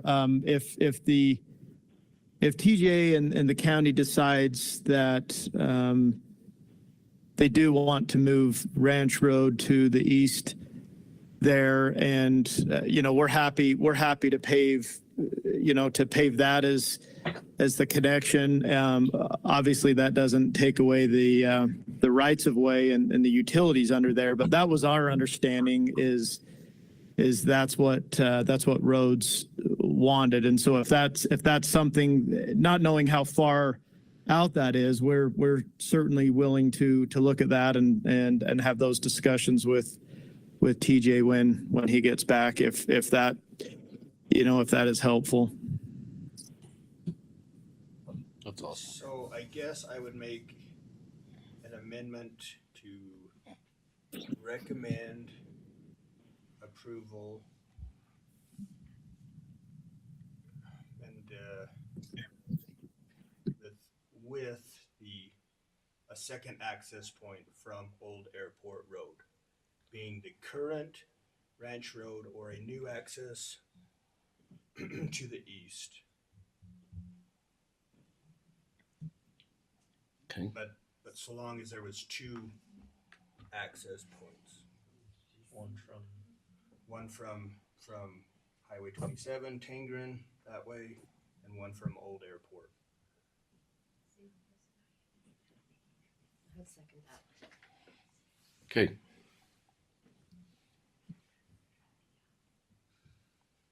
I agree with that.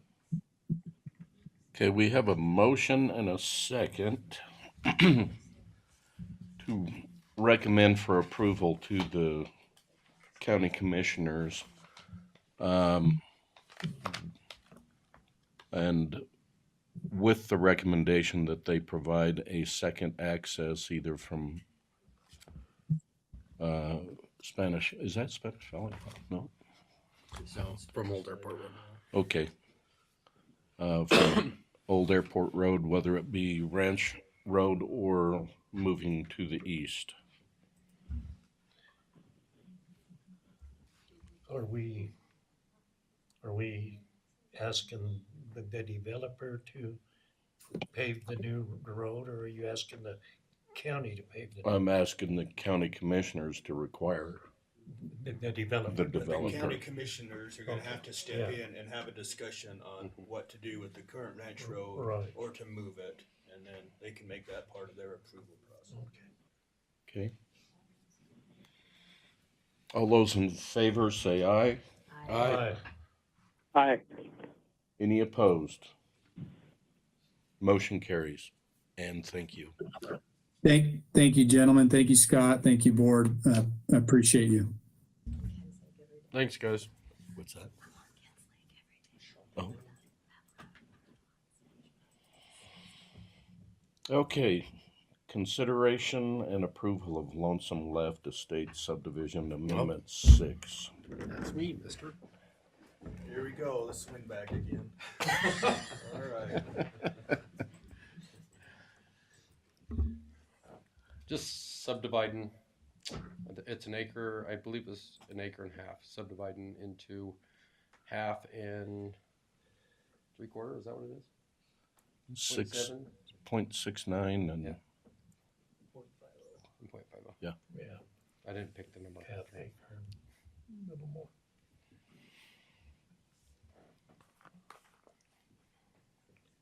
I thought the purpose, there was some purpose to changing the lot names and. Oh. The So tins. it's not confusing them. Yeah, it's all confusing.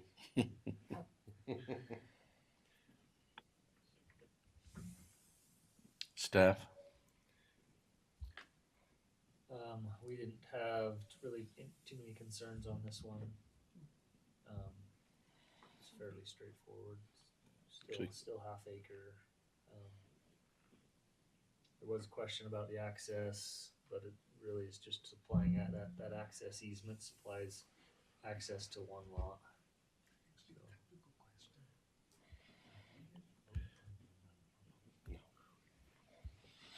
Okay.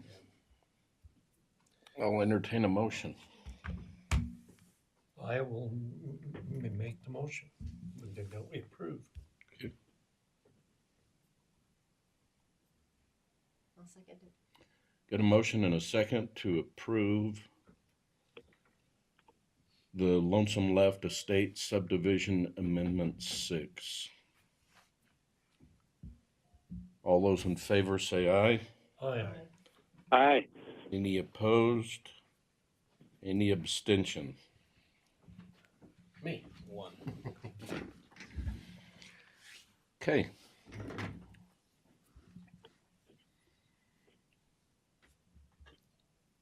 Moving down to 6, consideration and recommendation, Balanced Rock Resort rezone application.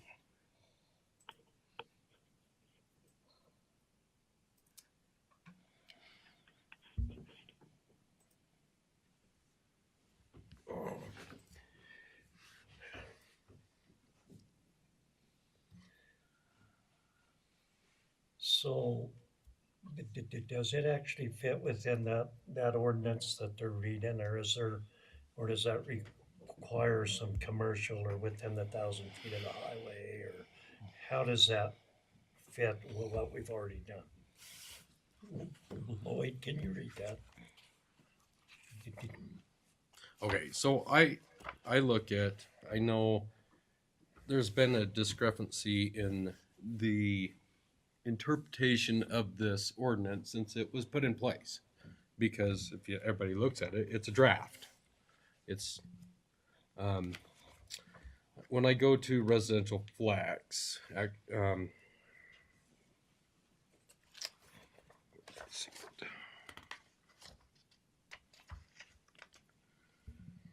you have permitted uses, conditional uses, none.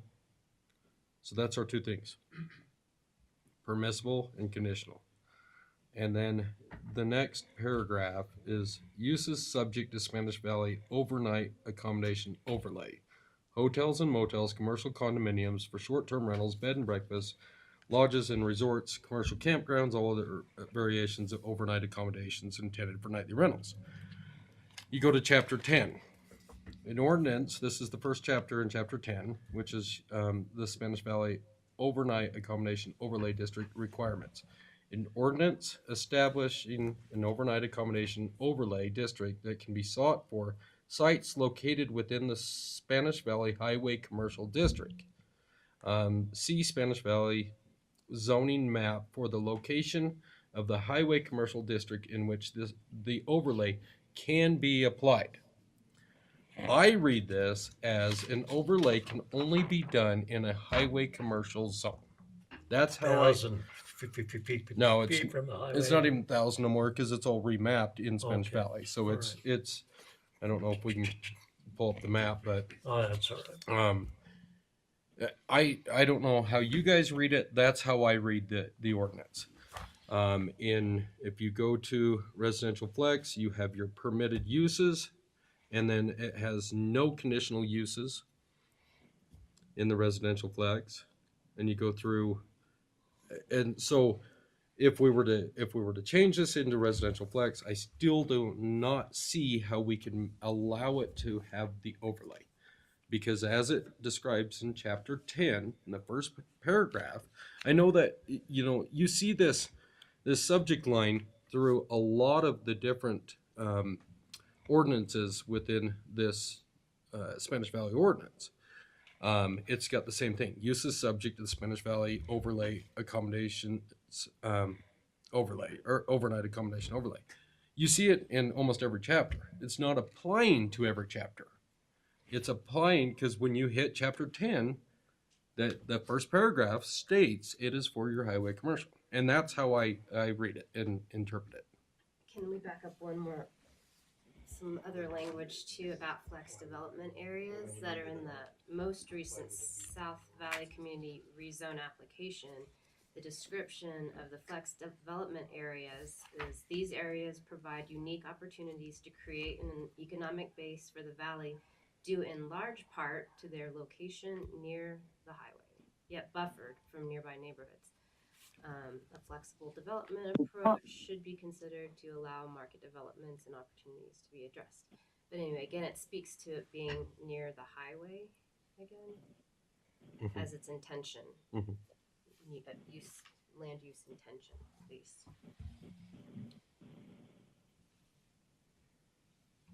I'm not sure where they got the flex right statement that they. Why do you need an overnight accommodations overlay in highway? In highway commercial? Yeah, you don't need it there. Because So overnight it says it's accommodations are needed, the not one place you don't allowed need in it. any zone without an overlay. Then you go to the overlay chapter 10, and it says it's only permissible in commercial. The overlay is only permissible in commercial. And it's But you extra, don't it's need it. extra You don't requirements. need the overlay in the commercial. Yeah, It's you do- already granted. No, there's- no, read the No. ordinance. The In commercial your has highway certain commercial. requirements, and then the overlay different adds more requirements on top of it. Is from what I read. But it is specific in residential flex. It states that there's permitted uses, conditional uses, and uses subject to the overnight accommodations overlay. So I think it could be interpreted both ways. I see it that is a statement saying that it's intended to be applied to the residential flex. That's the way I see it, and that's the way that it's, and that because of the draft nature, the way this was, Right. the way this was passed, it never was really proofread very well. Nobody, this version was not really even revised. And just for the record, the ones that were on this commission when this went through did not agree with it, any of it, and that's on the record. We did not agree with it when this was approved by the commissioners in November of 19 or whenever it was.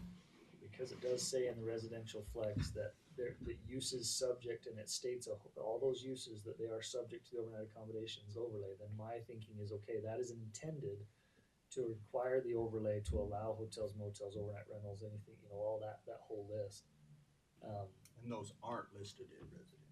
They're not listed in residential, not permitted in the SVR, so this is a residential flex, and it's listed uses subject to that in this residential flex ordinance, so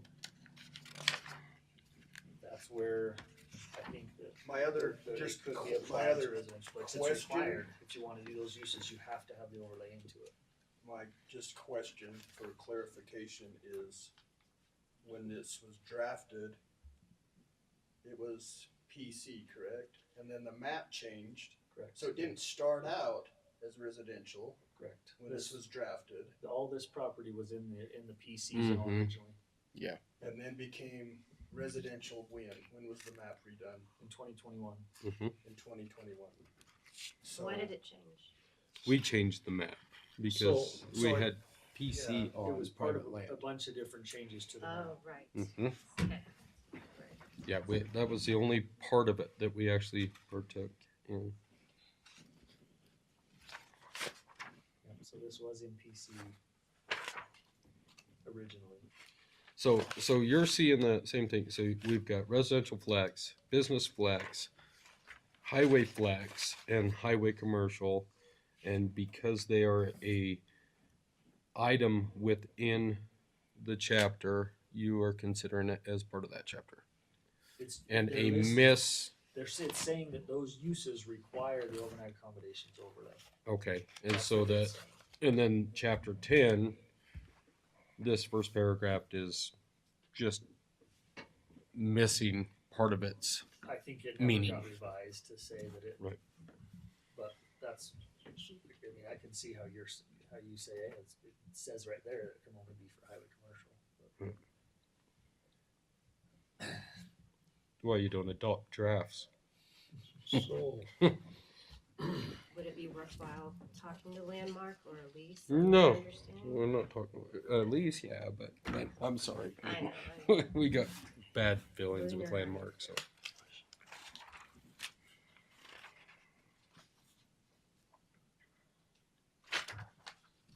If it's unclear, I think it makes it harder to be confident about what is legal. well, maybe we can get our new stuff before, and our new map before the county commissioners to get rid of some of this. yeah, that Gray really needs to be done. It's just choking us. It's Mhm. killing But I us guess on my making other good comment would decisions. probably not be very popular, but the way I look at it, and I look at the development we're going through with Sidla and Elise, it kind of does go along with some of their plans and their development community as well. So it may not, I mean,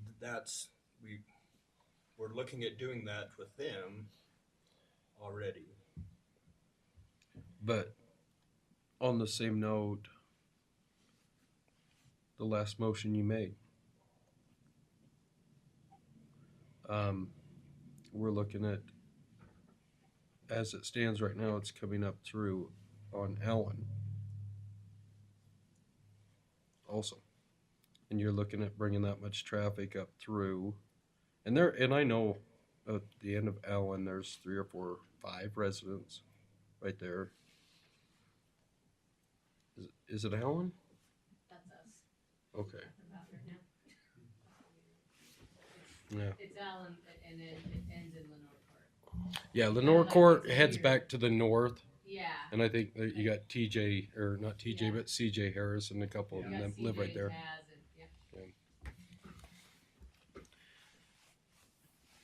Personally, my big problem and issues with this is they show all them duplexes. One side's every resident, they rent the other.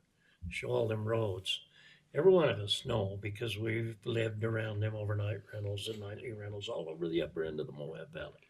I don't like them, but that's part of it, and it's okay as long as they're not in residential subdivisions, which they are. They're all over out there, and but my issue with this is they got all these buildings.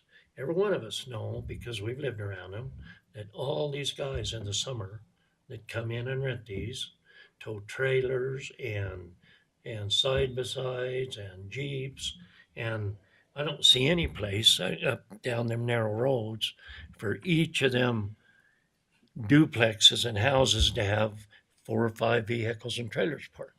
I would think that they would need some kind of an overflow parking areas, something to accommodate some of that stuff. And I just don't know that I don't like leapfrogging over residential areas to put a commercial area in. I have issues with that, but that's personal, and I'm not bringing it into this. But all of these duplexes and around this little cul-de-sacs and roads in here, where do you park all that crap? Because you go over here on Mount Peel, where them nightly rentals is, and there'll be 4 or 5 different groups that rents this house, and every one of them brings trailers and Jeeps and side by sides, and this to me looks too crowded and congested for what they're doing here. I would think that they need to look at part of those issues, and I am really concerned about the fact that we're fighting water issues right now, and not that affects our decision. That isn't our issue, but I am. If you take out all of the roads and their open spaces, a lot of these lots are very, very small. They have to be. But I just don't see any overflow parking and extra parking for nightly rentals and that type of accommodations. And personally, I don't like that. Can I just say one quick thing? Yeah. There is a designated parking area to the right of the lodge, if you look on the plan, for overflow, and we're going to work with the county planning department to enhance that if necessary.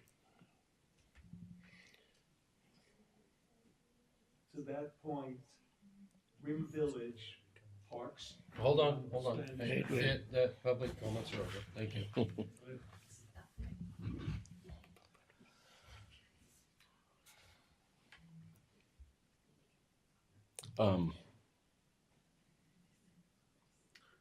So, is Elise still on? Can we ask her a question? Yes, I'm still on. Elise, what is Sitla's plans with the road coming off of Old Airport Road next to the clinic there? Is there plans to upgrade that in front of the county, to the south of the county property that they purchased from you? Conceptually, yes, but you know, the exact layout of it is to be determined. So it's long-term plans at this point. Yes. Okay. So Well, at least this, from our perspective it is, but somebody else wants to build it sooner, and I think I heard that tonight. You know, we're certainly willing to work with them. okay.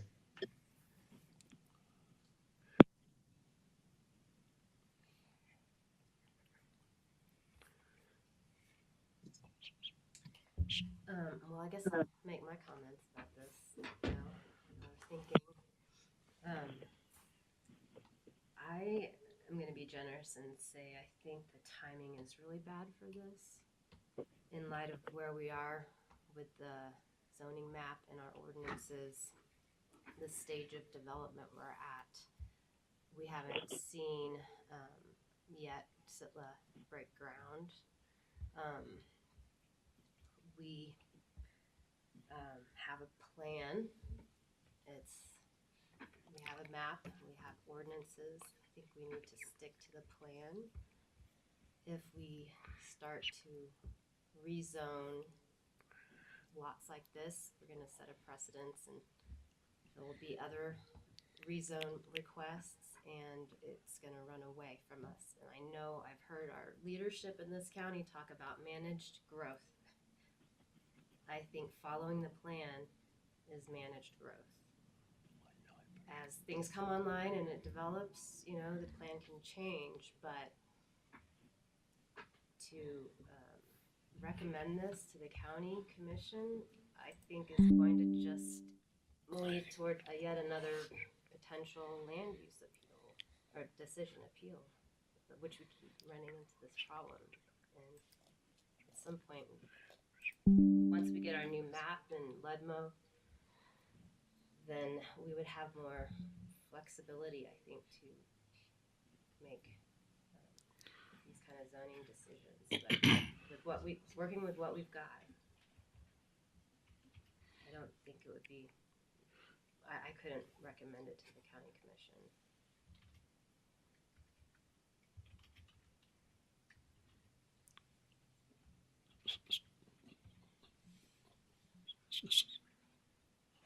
Is she saying that Sitla is in favor of this project? No. No, Sitla doesn't make comments like that. I mean, they don't care one way or the other.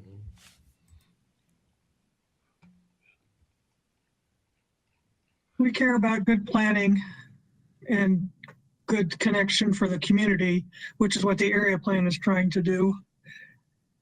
But, you know, in terms of what individual developers want to do, we won't comment on that. Okay. Are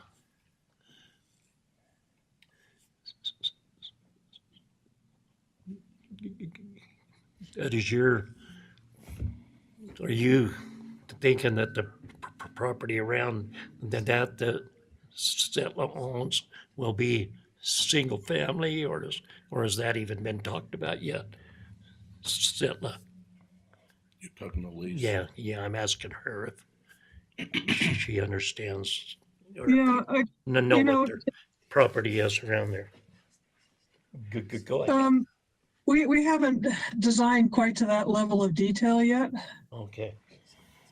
But the intersection where the clinic is planned to be a neighborhood center, and that is a more walkable community that would extend out a ways. If it goes all the way to, you know, the funny bit of Allen Street, we haven't quite determined that yet. Okay. Well, I do agree with Ann in the respect that we're working with a document that is not finished. We don't have a map that's finished, and that's nothing against you, Scott. I didn't mean it like that. No. But the document is the bigger issue. You know, we had this landmark ordinance that is full of errors and mistakes and just thousands of them, and we got it shoved down our throat, and that's what we adopted. That's what the commissioners adopted. And so, And that's what's in place. yeah. So the documents that we are working on, whether it would make this easier to approve or not, I don't know. But I do know what we've got is garbage. Yeah, I don't know how we handle it because we're So, Scott, putting a, no, this is PCNRF? Yeah, because they're gonna do a small planned community, 20 Okay. acres. So yeah, they With would the be. RF within? If you look at the residential flex, it's the residential flex planned community. The first step of the planned community development is a rezone. So this would be the first step of the planned community. They would rezone it to residential flex PC, which essentially takes it back to what it was it was in the PC zone when in 2019 when it was created. When these ordinances were created, this was all PC.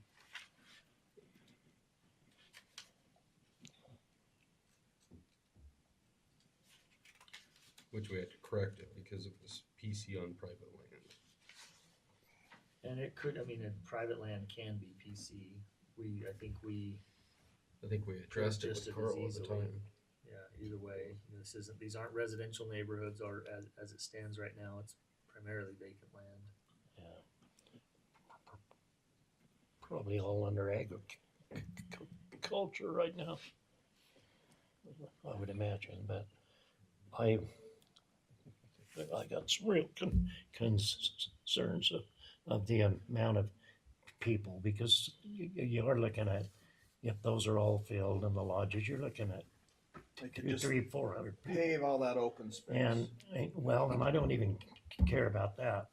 Access roads, roads are be vital to keep from really congesting the neighborhood, and I think it needs more access than what they've got here somehow. I mean, that's a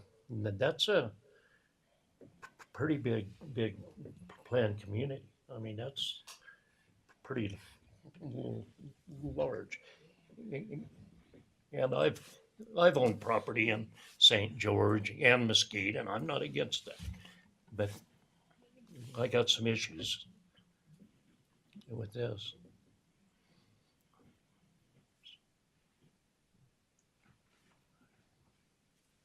Okay, so this part of the agenda, we're looking at the rezone. This is not including the overlay, correct? No, yeah. Okay, so this is just a rezone on this one. And being PC, the process of the PC, I mean, everybody's seen what Elise has been going through. We have many steps to define the criteria of this. It gives us time.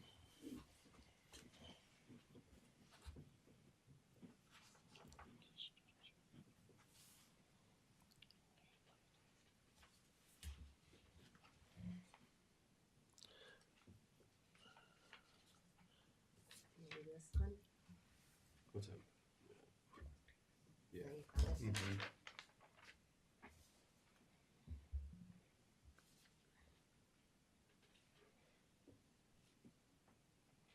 Okay, so if we were to approve the zone change, this is not part of step one. We still have step one to go through. So even though we approve the zone change to PC residential flex, we still have to start in the beginning of PC step by step. So we still have 5 steps after that. They've provided a preliminary community structure plan as required in step one. I think it could be considered that this is step one. It's a rezone into the zone that they're asking. They've provided a preliminary community structure plan.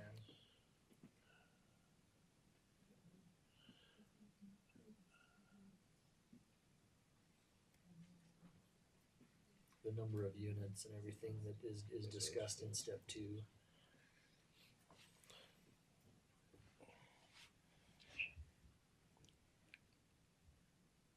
My understanding of that is that this doesn't, if you do approve, if this does get approved in the rezone, then it doesn't vest the number of units or any of that until step 2. That's Total where you land have, area that was rezoned to PC zone above.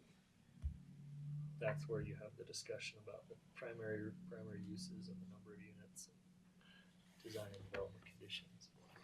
No, that's actually in the first step. Maximum number of residential units and maximum square foot of non-residential development. What is it? Okay. I was thinking Proposed overnight accommodations overlay, it's in step 2. additional uses.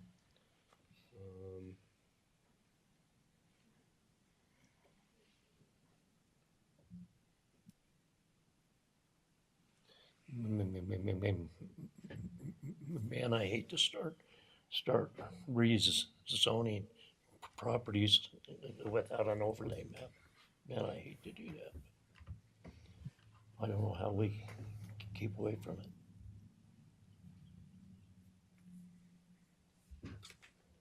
Well, residential flex is already established on our zoning map where it should be.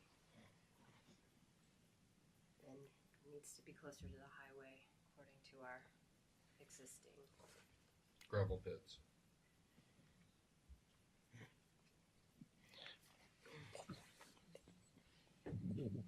What's your thoughts?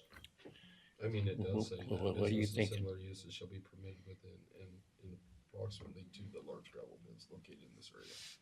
So I don't. And it doesn't even fit our Spanish Valley I'm letting plan. him read. It's just, I mean, you could bounce back and forth from chapter to chapter in here, and you can't make anything. Heads and or tails. Yeah. Yeah, it's a mile away from the highway. Hey, where's And ours? and it'll and it'll Here's affect my the legal advice. traffic on all of these. I think we need better access and a little more information on how they're going to access in and out of there. I mean, I do have see a what question they for you, got. John. What's that? Why did Grand or City of Moab require a second entrance on Orchard Villa? Egress. Mainly fire. Mm-hmm. Mainly fire. They would not allow us to build out 76 condos on a dead end road or cul-de-sac. Had to have 2 accesses out of there.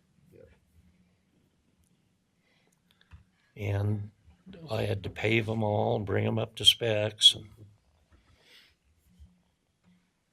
I guess I'll make a comment from somebody that doesn't live in Spanish Valley, but I would love to see the project happen. I'd love to see it happen in the county. I think we talked to Elaine a lot, and she talks about revenue and the county needing money and all of that. And so I would like to see it before the county commissioners, because they see the revenue and they deal with budgets. But on the same hand, I listen to the people that live in Spanish Valley. I don't live in Spanish Valley, and so I'm not going to carry the water of this project. But on the same hand, I think it will eventually be developed with Sitla in kind of the same manner. I think it kind of fits. But on the same hand, I don't want to go against people's wishes and ideas that live in the community. It is limited access. I do see that. I have seen their property in St. George. Actually stayed right next to it 2 weeks ago. It's a beautiful property nice. that he mentions. So I'm just gonna kind of leave it to somebody else to make a motion to recommend. But Well, Cody, I do think it's too bad it can't happen in San Juan County. I'd love to see it. So what is likely gonna happen that we've just had on our agenda is this Hassan Estates or Hassan Townhomes, or that project Curtis Wells is underway. That's 100 new overnight rentals for TRT. You know, so Elaine, she was saying we just needed 10% more or something to help pay for some other maintenance of a economic development project. But point being, I think we're managing the growth by following our plan, and we're approving projects like Hassan Townhomes because it's in the right place. It's in the right place. It follows our code. It follows our map. So I think we're on the right track. defense, I think there's only 96. I'm sure you can squeeze 4 more in there. Scott, I'd like to get some legal on this.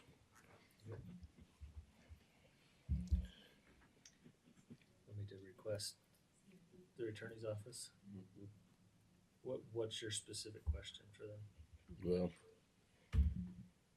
I guess the first question, sorry, I don't mean to cut in. Oh, no, the go first for it. question would be, your interpretation of flex, and then chapter 10 is like, as Lloyd reads it, to start with, I'd like that legal question maybe addressed.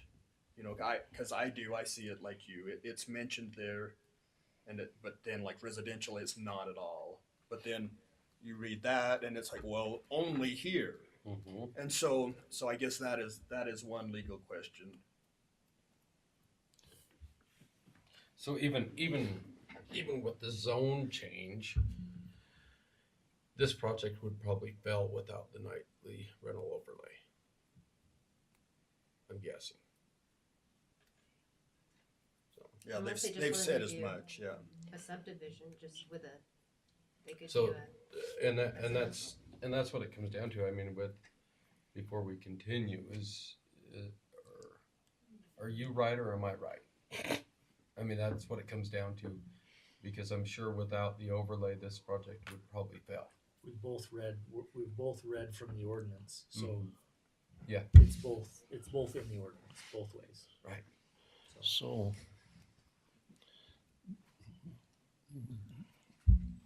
their only access is here. Is that what I'm reading, or how else do they get in or out of this project?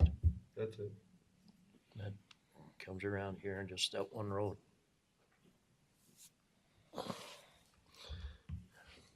I'd sure feel a little better if they had worked with, got a second access in here in case of a, emergency or fires, or that's pretty big.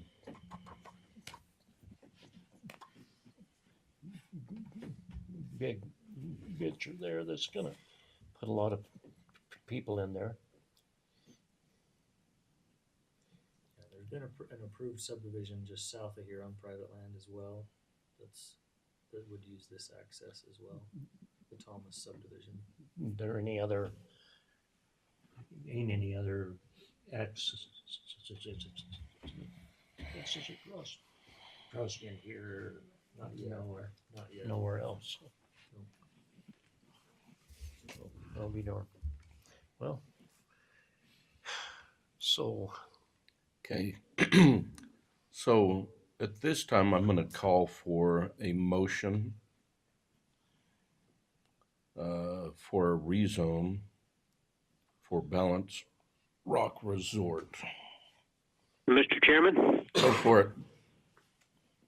Mr. Chairman, I'm not sure I'm totally understanding, but it's very unusual to take a determination while your hearing record is still open. And we have said, I believe, that we're going to allow people to continue to comment for a little bit. No, that motion never got revised. The motion stayed on the floor and was not without an changed. amendment? Right. Oh, I didn't know that. Yeah, sorry.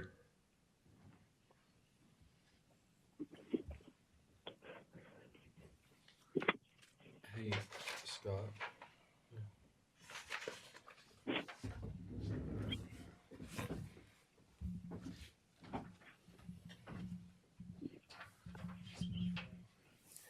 So it's that those BLM houses are just that they up here. I think the BLM stuff's up here. I have no idea. Yeah, it's just, Like, isn't that Spielman's? I don't know. Might be. Well, This we're is all reading. Carlsbad's. Yeah, and we're actually only affecting 5 or 6 properties there. 4 or 5.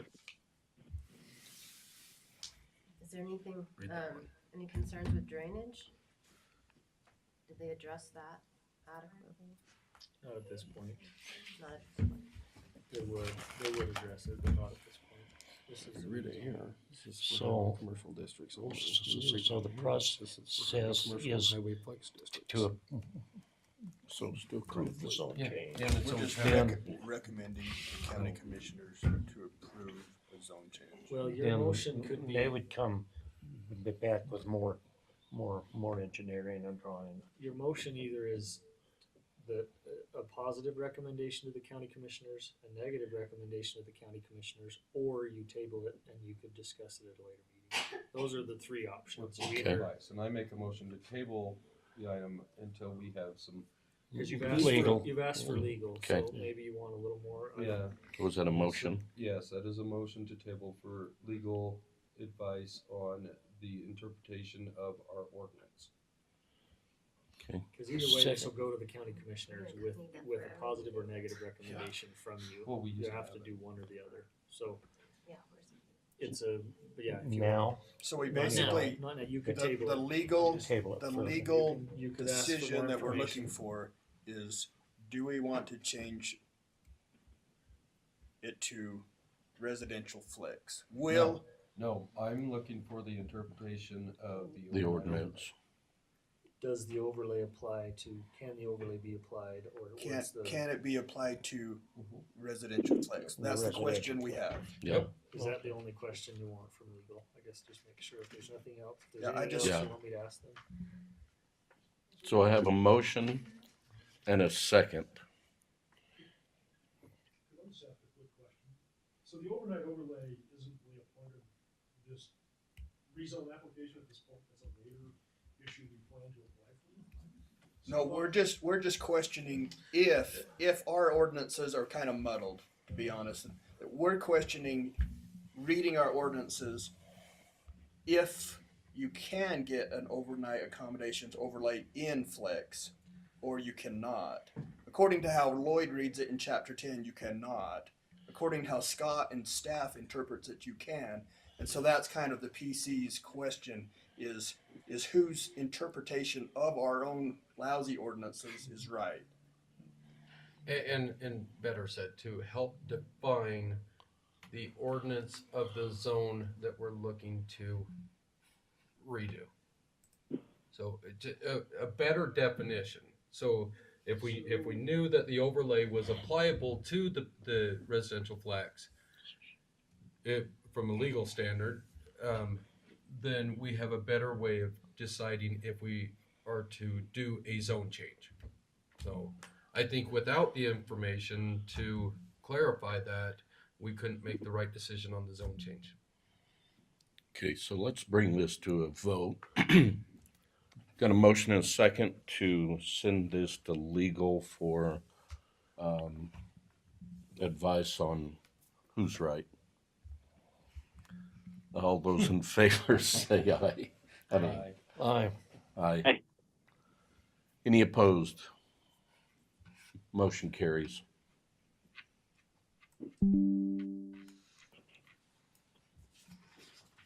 Okay, do we have engineers here?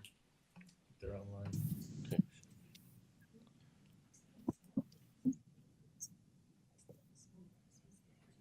Yes, I'm here if you can hear me. Yes. Awesome. I was planning to share my screen, but I'm not sure that will work. But I appreciate your patience tonight and your service. Not easy being on the planning commission. Oh, everybody hates us. Yeah. Easy to Half be of you hate disliked. one night, and the other half hate you the next. I'll make this as nice and sweet as I can. Maybe I can just discuss one. I'm really appreciative of San Juan County staff. They worked with us several times in workshops as we worked through the drainage issues associated with Spanish Valley. And Spanish Valley is unique in some ways for Utah. It has most of the valley floor is classified as the hydrologic soil group A, which means that it is the highest in infiltration rate and lowest in runoff. What that means is that in a day-to-day type storm, in the native condition, in the undisturbed vegetation condition, you don't get any runoff. In a major storm, you do get some, but not very much. And then again in Spanish Valley, we have Pack Creek, and Pack Creek has formed a fairly large alluvial fan at the south end of the valley. Yeah, if we could go to the map, that may be the very best. Which one? There we go. Thank you. Perfect. Yeah. So almost the whole valley, very, very permeable soil, which means low runoff under existing conditions. When we have development that comes in, invariably we get increased pavement, increased, obviously, roads and houses, roofs, driveways, those kinds of things. And that dramatically has the potential to dramatically increase runoff. And we've seen that in some cases already. The blue dots on the north, or purple, I guess those are points where we have existing problems that have been identified by county staff. And we've addressed those in master plan approach. Maybe I could just describe this map a little bit. It's a little confusing. The yellow shaded areas are BLM. I think that's kind of a purple or whatever color with the hatching. That is Sitla land. And then everything else is private land, except for county highway, county road, those kinds of things, of course. The existing natural drainage ways are shown with the blue color, blue line. I'm not sure you can see that. See those blue lines that come down through? Yes. Yeah, right through those. Those are the existing drainage ways, and they're very small, and you could walk right through them and not even realize that's where the water goes during a storm runoff event. In a major event, a major storm event, or frozen ground, or things like that, then you'll see the flow go through those directions under existing conditions. With the future plan is, or future flow directions are shown generally with the black arrows, based upon what we understood at the time for proposed development and how that would come in, because as roads are developed, they'll intercept the flow rates and direct them certain directions. The gray lines. Oh, before I go any further, let me tell you the key recommendations that came out of the workshops. One is that all new developments are to implement low impact development methods, such as to control runoff up through the 10-year storm event on site. And that means that mostly they'll be enhancing infiltration as much as they can on site, so that we don't get, in a day-to-day storm, we don't get runoff coming off. It'll be like it is under current conditions. Two benefits from that. One is it doesn't impact the downstream drainages and doesn't affect, in minor storms, doesn't affect other properties that are downstream from them. The other is it also maintains what recharge we have to that shallow alluvial aquifer in the valley. So two good reasons for that. The next thing, and that's, you can see the square right there, it says new developments are to attain on site the 100-year release to 0.1 CFS per acre. That's based on our understanding of what the existing condition is. Existing in a 100-year event. And a 100-year event, by definition, is a 1% chance of being equaled or exceeded in any given year.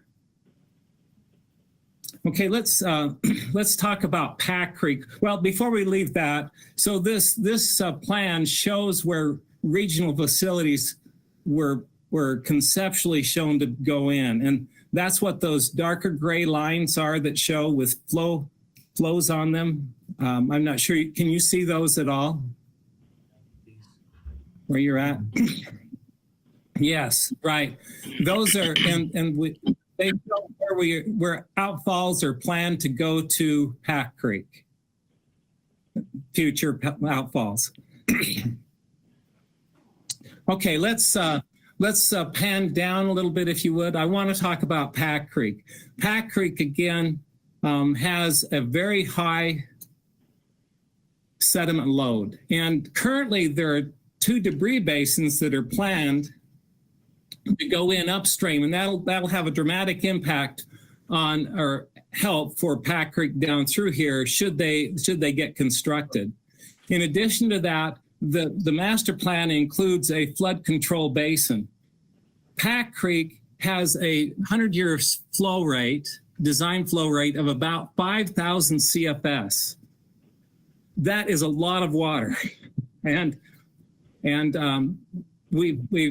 my understanding is that a few years ago we had about 1,500 CFS that came through, and that caused some flooding and some overtopping of roads and that kind of thing, but nowhere near like what the 5,000 CFS would do. So as part of this plan, the debris basins, we hope those will go in. The flood control basin, that's shown on here, this blue area at the bottom, that is planned to take and detain storm runoff floods in Pack Creek back from about 5,000 CFS to 1,500 CFS. And then we've master planned channels for the Pack Creek on down through there. And that's what's shown in those dashed blue lines down below. So then maybe, let's pan down just a little bit. There's a cross section for Pack Creek, and it's, well, actually it was above, but that's okay. We can go down page, let's go to, yeah, there we go. Right there.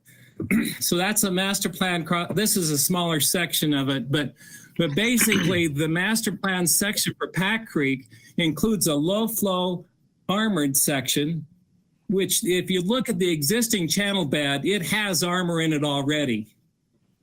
And it's about this width. And you can see how it fits into there. But that'll take just the normal type flood, like a 2 or 5 year event. And then in a major event, it's planned to have it go up into what we're calling a flood channel. The total width is about 126 feet. Currently, as I understand it, you require a 40-foot setback, or it's 50-foot setback from each side of from the top of the bank each side. Little hard sometimes to interpret where that top of bank is, but that about matches this master plan. But in order for this cross section to work, we need that flood control basin to take the flow rate down to 1,500 CFS. And that's the plan. So if we can do that, then it fits down through the development pretty well. There are some places it's a little tighter, and we have a tighter section down below that's on, maybe we could pan to that you can imagine right now we have 3-to-1 side slopes. You can go to retaining walls, which increases the cost of the construction of the project. I'm not sure how far down it is. Yeah, let's see. There we go. You're getting close.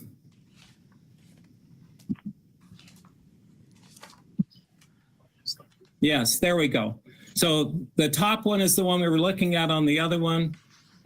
That's our preferred cross-section because it's lower maintenance. I failed to tell you the 3 key objectives of the study that was discussed and what we went through at the workshop was to protect developments from flooding, mitigate development impacts on stormwater quality and quantity, especially to Pack Creek, and plan facilities with maintenance in mind.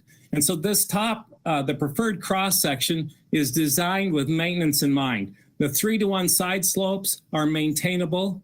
The access roads on each side as well. In areas where it's confined and we can't give up that much space, then we can go to retaining walls. The top width with the on figure 3-8 would be about 85 feet. So from 126 feet down to 85 feet. So on the order of 40 feet narrower. But again, the cost goes up because the retaining walls. And it seems to me like that if a development comes in that wants to narrow that up, they ought to bear the cost of that if the county's willing to accept the maintenance long term. Let's see. I think that's pretty well the things I wanted to describe. Are there any questions? Just need to spend some time with it. Okay, I'd be happy to, if somebody wanted to call and talk with me about any issues on it, I'd be glad to of course, discuss it with you. Thank you. Wait. Wait. And I have a question for you. Are you talking about questions about the Yes. whole document at this time, or just the Pack Creek? Is there more you're going to present? Yeah.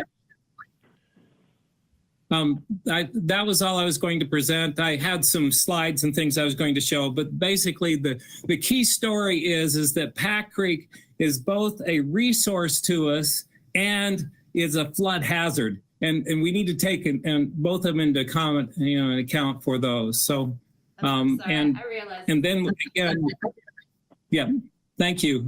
But so in your document, though, you do talk about some flooding that's occurred around Coronado Streets and Rio Grande. Yeah. I was a little confused because you mentioned you have an address, flooding at 110 East Coronado, and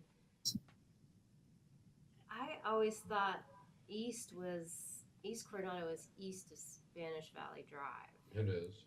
Okay, so that's just a typo. Yeah, this is West Coronado. It's right there on that corner. It keeps coming across at a Kyle Kimberly subdivision. Okay. Flooding over into the neighbor's house there, where I think at one time there was the absorption plus it was going into Sammy's fields there, Sammy Somerville's. Because it doglegs there?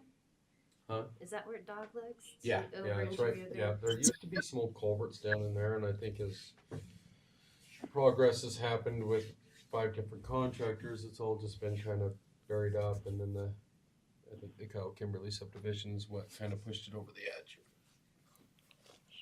Right, and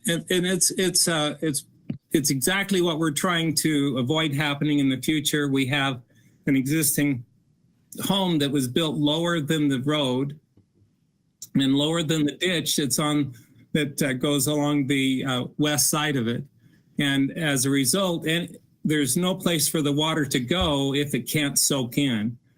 And as we get more development, more runoff, then that volume increases and it doesn't have a good place to go. And so that's what, and we have 2 proposals to mitigate that problem. And those are in the report. I'd be glad to explain those if you'd like, but.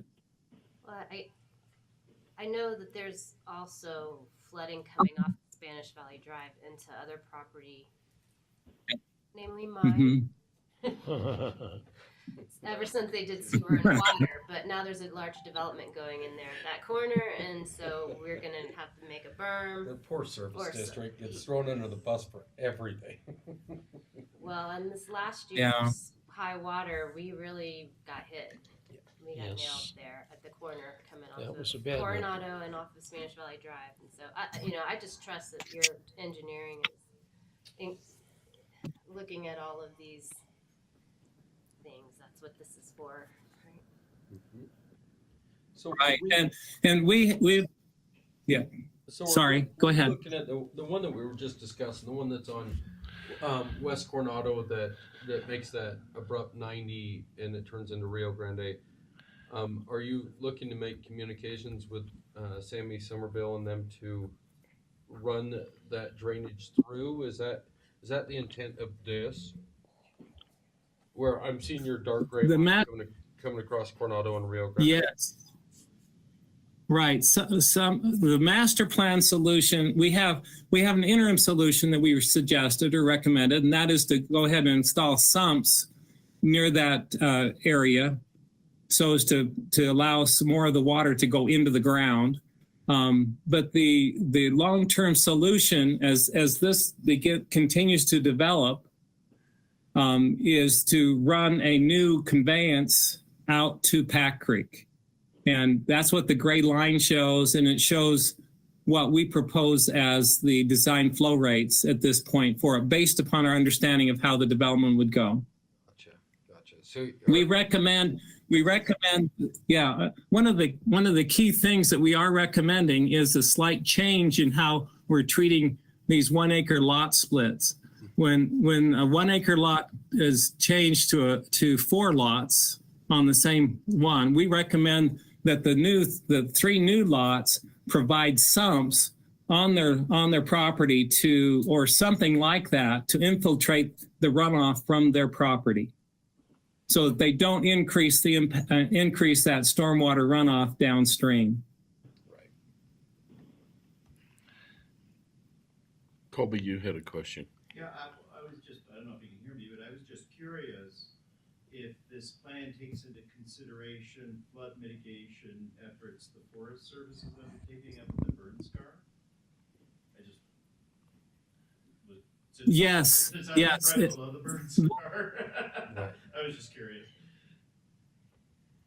Yeah, thank you. The 5,000 CFS assumes that the burn scars are healed, and also one of the key things that we hope is that those debris basins that were proposed as part of that watershed restoration project, that those go in. If those do not go in, then we would recommend that the proposed Pack Creek flood control basin include a debris basin as part of it. I thought that was the Pack Creek Bridge. Wasn't that a debris basin? It's become one. Yeah. And you can see even on this light colored background, you can see multiple channels for Pack Creek as they come out onto the fan here. It goes many different directions. Depending upon where the debris is dropped. So,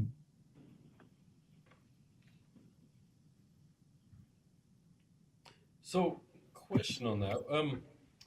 So with this flood control basin, the area above, so you're calling this Kinslake Cutoff. The next road to the south would be the Pack Creek Cutoff. The area just to the south of that's a wider fan. Would it not be beneficial to have the basin a little further south? And I guess I say that to the fact of this one's a little closer to your populated area. Yeah, and potential development. So would it not be right? And I think the area you're talking about is where they actually plan to put one of the debris basins. Is that right? Elise, do you help me with that? So, yeah, one of the debris basins will be just to the south of the Pack Creek Cutoff. Okay. And Pack Creek there is pretty well channelized. It's not wandering the way it does between the Pack Creek Cutoff and the Kinslake Cutoff. It really wanders in between those two roads. Right. Yeah, because I noticed during those last storms it was, 200 or 300 foot wide where it come across the Pack Creek Cutoff. So it's a very wide place, and I figured that would be a really good place for the control basins or your debris basin for sure. Yeah. If the debris basin's not constructed, then it probably would be wise to move this further upstream. Right, yep. And Greg, maybe the other thing to mention is that the proposed Pack Creek Flood Control Basin is envisioned to be a multi-jurisdiction funded project to benefit not only Juan County, but also Grand County and Moab. And so the three entities would participate in maintenance costs. San Juan County would be the manager and operator, but the three entities would manage the funding of it all. And Sitla would pay for it all. Negative. So, what would be the new position? Yeah, Planning who would be administrator slash flood. That's all right. I already got that one. Control basin manager. Perfect for me. John can just I'm sit there and old and watch. I just fiddle around out there. Yeah. We'll go do some irrigating. Right.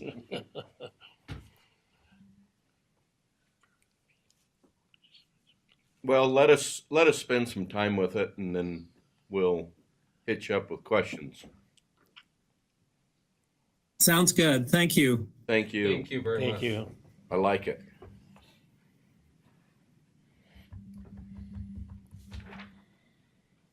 So I think this you'll want to do a motion of some kind, either have some additional time.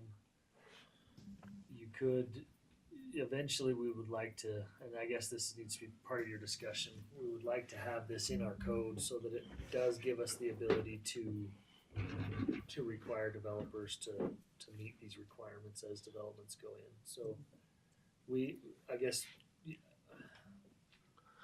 if you don't want to make a motion yet to recommend, then I can maybe just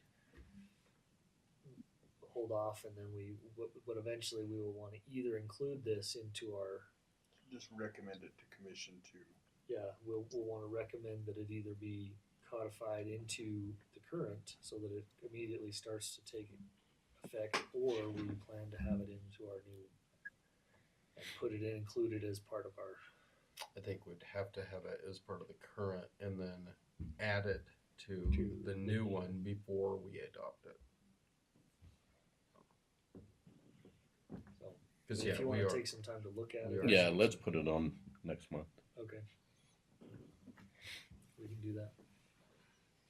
What are some of the potential things you think you might catch or want to change? Or You guys are the ones that are How does that sump work? down there. How do you divide? But get Jerry?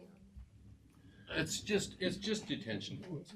So We've you actually can put dig a lot a of them quarter in acre sumps. and you can do a Around the swell web. in your backyard, and it's considered Sure. your detention. Kinda like Talking a even manhole big, yeah, you're basically digging as some sort of a protected. Just like a vault, kind of. grading over it, and then you got a lot of drainage and Did you gravel read to the the whole bottom thing? always. Yeah, you have so Set it basically in the there. water all goes there. They need it. And so they're recommending that for lot sizes of an If you acre. acre, yeah. cut your But I lots think way for the most down. part, it's great plans. But I think most people could handle it with a little bit of in the corner, in the lowest corner, a dam and a little catch basin. Those are all over. No, out I think there. that's Lots of fine. I hard just hate a blanket recommendation Yeah. unless there's some kind of a specification. Hey, this can be fairly Right. simple of a little This was a really big catch basin in your own Yeah. since last Friday. Yeah.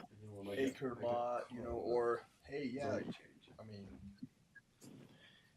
like some of these vaults that are required commercially. Reminded My at one gosh, point. Well, that is so well, much vaults money. are expensive. Once they had to They put are it really down to the expensive. utility This is a station. mess. That is I know, and You're on the gas that's station. our problem every time we come. wow. I have a question. Two sides. How is it the Most of your planning commission at that time codes are require that you catch that had their the power one on your usurped or property. whatever And by if you go out to the Shell gas station, how of They that. got a little pond out in the Why, corner. why were there even two? So I mean, that's just, it really helps on a normal just flood, but it don't help you on the big ones. Well, They like all the landing, overflow. it's all garbage. We- It's just we EPA. were gonna We don't want the recommend, oils from the, Yeah. you know, Off the whatever. highway going so, in there. so we're gonna Going have through everybody's and got a little toss. freaking pond that's we're growing mosquitoes. It's a I mean, pain in the And they're like, butt. oh, well, someday they'll be part of our sent in master some drafts that city we were drainage weighing plan, into drainage what we plan. were But for looking to now, propose, let's just and make the then credit it just union went, dig a hole and that's it was full of gone, water and all we the were, time and hope we're somebody not doesn't even flood. part of the Yeah, see, the whole the discussion. sumps aren't- Trent they aren't and gonna Scoop fall. both showed They're- up to oppose They're it. more you take it in and you dig a Brought in hole. 54 letters Protect most that of the I sand and it's went out and gravel. got. It's a gravel. Most of the sumps that I've installed is in the middle of parking lots down in And So that's what I'm middle saying, on a lot where, of, what are, where the what's the pavement, size requirement? pavement drains into that sump. And on a real bad rain, big rain, they over. I did one on a house once, just all we didn't have anywhere to go with just rain gutter. So we just made a homemade ball. Yeah. Just drop them in there. Yeah. Oh, I. Building permit review. Okay. Sorry about that. Got a little sidetracked. Well, we did too over there too. Yeah, that was And HVAC, Moab. New construction. And I'll entertain a motion. I motion to adjourn. Me too. I second. Got a motion and a second to adjourn. All those in favor say aye. Aye. Aye. Aye. Opposed? Thanks, Ed. Presentation for you guys, but Oh, go ahead. Put him on the next. So that's why I'm a first.